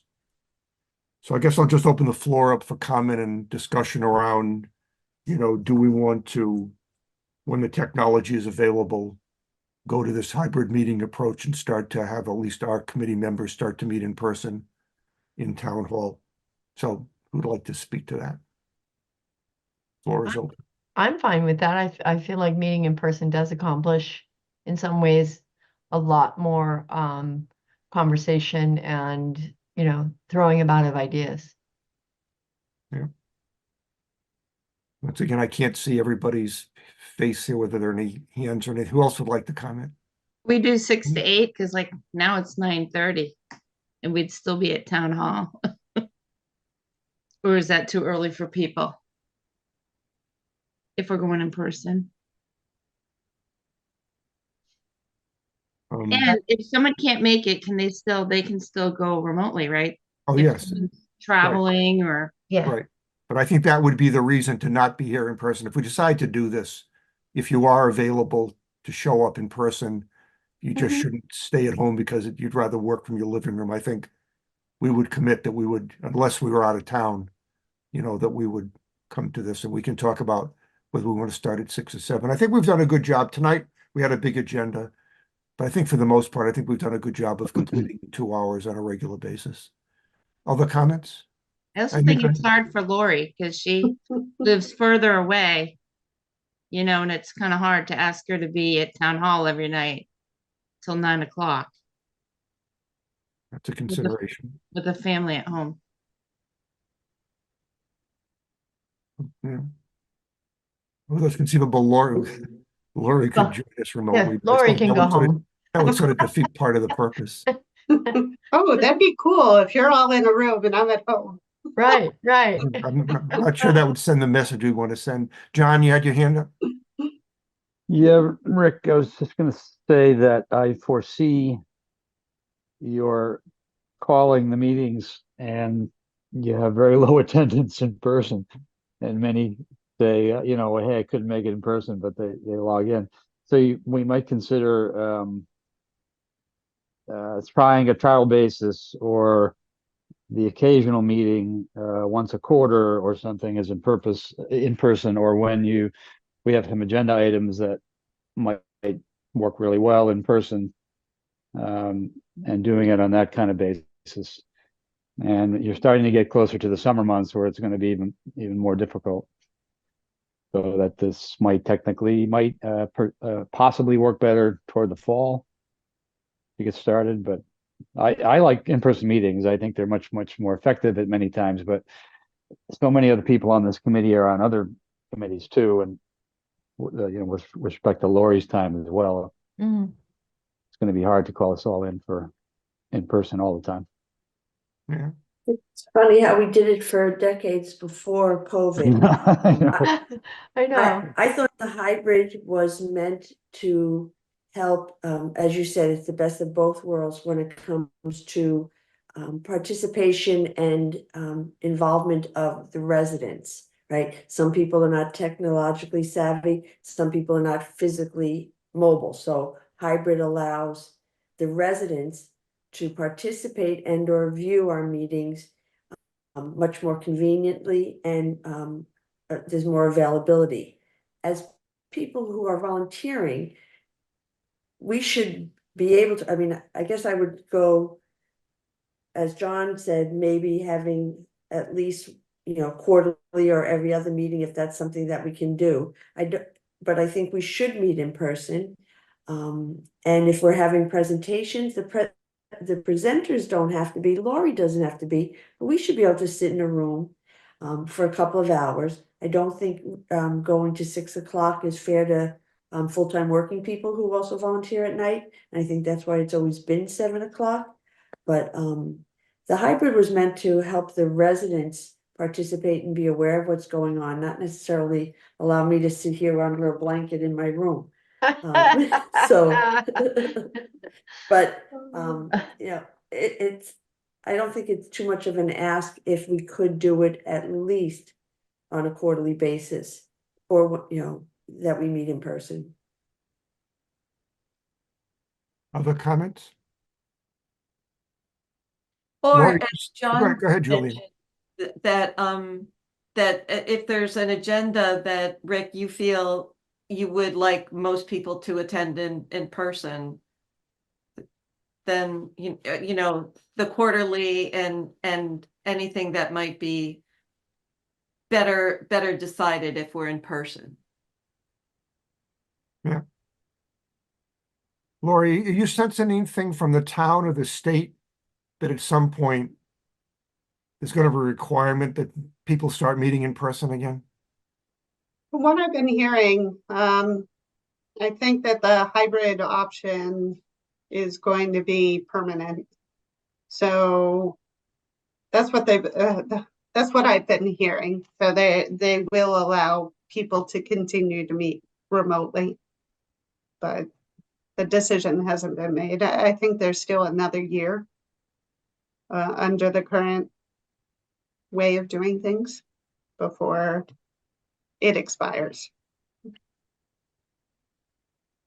We don't know whether the direction or the authority will be that it can be a remote, it can be hybrid, but who can be hybrid and who has to be in person? Like when there's public hearings and the public can participate, I think that the full boards, committees, and commissions should be in person to meet with the residents who can physically make it to the meetings, but have that opportunity for the hybrid or the well, YouTube is only going to allow you to watch. Is the hybrid going to allow participation from the audience? I would assume so.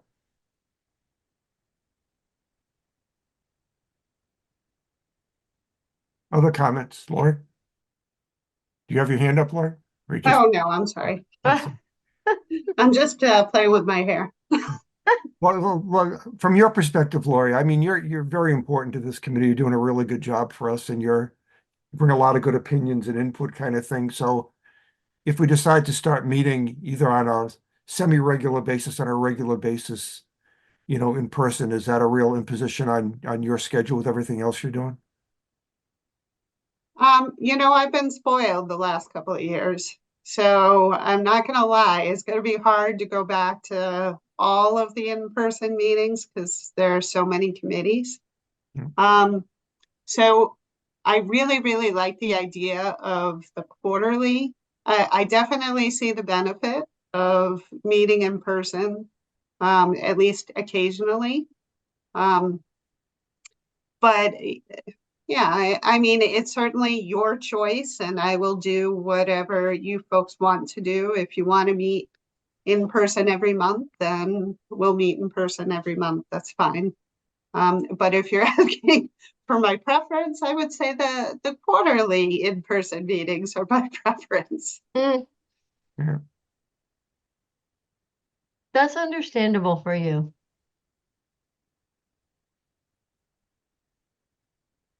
Other comments?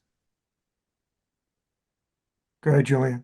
A little bit of this is going to be a learning curve, right? I mean, if we're able to meet in person, most of us, Lori's able to stay at home and it works well, then, we do the in-person more often. But I think a lot of it is going to depend on how the first few hybrid meetings work. And even how the audience participates with us and how many people come, Yeah. to hear our meeting. So a little bit of it is a trial. I agree. I think our particular committee particularly wouldn't have a lot of public attendance as much as a planning board or conservation commission or the select board would have, kind of thing. From time to time, some people might show up, or, we obviously got good attendance when we did the master plan session for the consultants, and we did the downtown study with the consultants. And we wanted public input. We had good response to that, but I'm not aware of any of our committee meetings we've had remotely that we've had anybody that I'm aware of, in the audience watching us, but I'm not exactly sure of that. Rick, if Go ahead, John. there was if it was publicized that the master plan committee is meeting in person and there's an agenda item, I mean, for instance, if we were inviting the public to talk about some of these streetscape things, there'd be a lot of input and a lot of interest, and you could see people coming in and really augmenting what the committee's trying to do. The review of the master plan report, is kind of a big thing. But as we bite off small pieces of that, and the Lake Street project, so I think you'd get some community interest, which can only help the committee. Yeah. The person from IT who's responsible for installing this hybrid technology has offered to do a training session for committee chairs that are interested in considering it. So I told Lori I'd be interested in going to the training session, where I think is coming up between now and our next meeting. So why don't we just leave it that I'll go to the training session and see what this is all about, and sort of develop an opinion as to how straightforward would this be in the first place to even do, or how good is the technology, or is there other things going to happen to it to make it more effective going forward? So why don't we say that I'll attend the training session whenever that is and report back at the next meeting, give you my impression about whether it's really smooth or kind of clunky or exactly how it would work. And then we can make a further determination as to, do we want to do this? And if we do want to do it, how frequently do we do it? So let's, if that's agreeable to the committee, let me at least get a demonstration of how it all works. And then we can decide from there. Any other comments about this particular topic?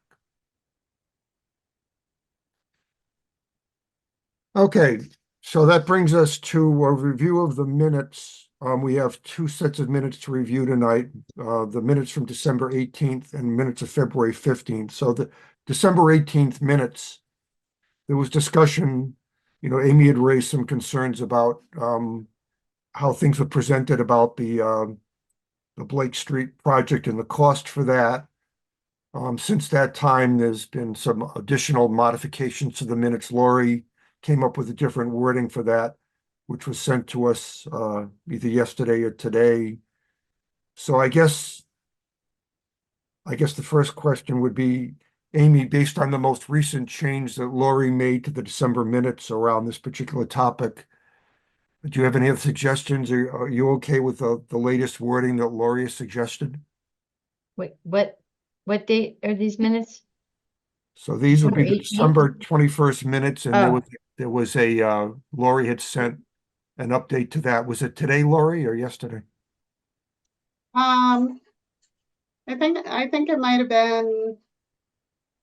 No, I got them. I sent my suggested language just to you, Rick, Julianne, and Amy. And then Amy sent back her comments, which I think I forwarded to everybody. So she still wants to go forward with the language that specifies the $100,000.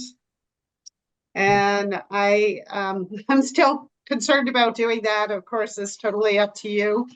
But the wording makes it sound like I thought the cost of the phase 1 project was going to be $100,000, which I never thought that the cost of the phase 1 project was going to be that little. So if you folks decide that you want to go forward with that language, in tonight's meeting minutes, I would like a correction. So I think what happened is Amy asked a question. I may have misinterpreted her question and I responded for what I thought the cost would be to do Blake Street only. So that wouldn't include the Pocket Park, that wouldn't include the municipal parking lot, that wouldn't include Blake Street. It would just be, the sidewalk improvements for Blake Street only. So I guess in tonight's minutes, if you folks, want to go forward with Amy's language in the 21st, December 21st meeting minutes, I just want tonight's minutes to reflect the clarification that I believed the phase 1 project would be $200,000 to $250,000. I'm fine with that too. The only thing is, in February, you kind of clarified it too. Because we discussed it and you said, oh, I must have misunderstood you. I never meant it was 100,000. I meant it was 250. So that's why I thought leaving it at 100, because I went back and watched the minutes and that's what we talked about. So I didn't want to change it to 250 because it's not what was said. But then when we go to February, I asked, now it's 250, and I thought it was 100, and then you explained that you never meant it to be 100, you meant it to be 250. So if you look at February fast, but you can clarify it again tonight, but it might seem funny if we clarify it in February and then clarify it in March again. I have no problem with confirming it in tonight's minutes, have them reflect that fact that we're confirming what she corrected in February was what she meant to say in December. And that's fine too. I'm fine with that. So what we're saying is that the December 21st minutes would reflect that Lori had said that the phase 1 was $100,000, and then there were further clarifications, which, as Amy said, came up in the February minutes and be reiterated in tonight's minutes also.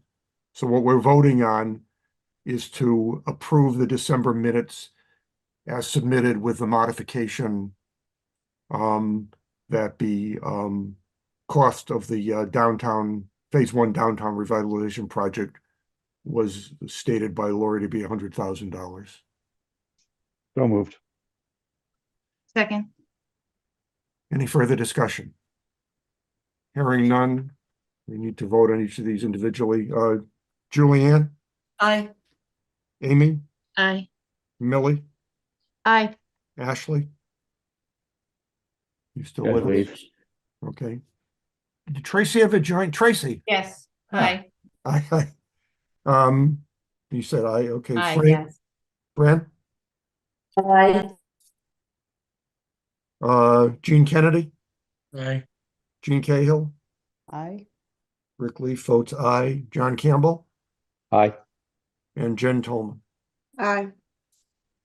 Okay, so the December 21st minutes are approved as amended. Next, we have the minutes from the February 15th, 2024 minutes. Amy. Rick, I believe, excuse me, I'm sorry, mine says it's December 18th minutes, not I'm sorry, December you're right. 21st. Right. Okay. I Sorry, I think just- there was a thank you. typo on the agenda. It should be December 21st. Yeah. Oh, okay. Okay, Yeah. I was right. sorry. Every once in a while, I'm right about something. Amazing. Okay. So now we move on to the February 15th minutes. Amy had recommended a couple of changes in the February 15th minutes. I'll also mention once again that in the first paragraph, the minutes indicate that we would take public comment, but in fact, we stated that we were not taking public comment. So that needs to be changed again, and maybe Laura, if you can just let Michelle know that wording's being carried forward from minutes to minutes.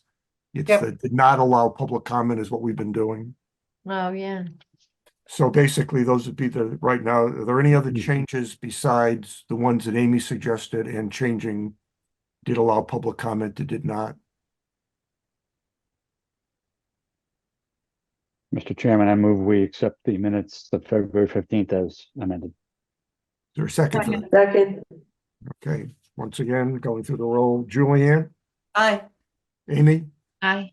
Millie, Aye. Tracy, Aye. Fran, aye. Gene Kennedy, Aye. Gene Cahill, Aye. I vote aye, John Aye. and Jen. Aye. Okay, covered a lot tonight. Is there any other business to come before the committee tonight? I know it's late, but Millie, we should mention that Historic District Commission is thinking about a small area as an historic district. And as we move forward and think about, downtown revitalization, we'll have to keep working with Historic District and that will be another, I think, a big plus. So Mhm. Millie, did you just want to mention the buildings that they're thinking about? The Gale building, The church, the oh, two that specifically, yeah. the um, church, the two Gale buildings, say love the library, and there's one other. That it was the other Ball property, Stephen Ball on the other side of the library. That Brick Financial Planning Building, whatever that is there. Yeah, that is financial planning, yeah, but the small brick one, yeah, That's right. That's that right. one. Be kind of nice to see if we could work something out with the MPIC planning process. And then any improvements there could go to John Campbell's committee and ask for money for historic preservation. Aha. So get ready. All right, Millie, if things move forward on that and there's actually action taken to create that historic district, just keep our committee up to date. You can let Lori, I know you want an agenda item on this meeting to update the committee on what's going on with that. Okay, yeah. Okay, thanks. Okay, hearing no other business, I'll entertain a motion to adjourn. So moved. Is there a second for that? Second. Second. Julianne, Aye. Amy, Aye. Millie, Aye. Tracy, Aye. Fran, Aye. Gene Kennedy, Aye. Gene Cahill, Aye. Rick Leaf votes aye, John Aye. and Jen. Aye. All right, thanks again. We had to cover a lot of ground tonight, and the next meeting will be on April 18th. See you then. Night all.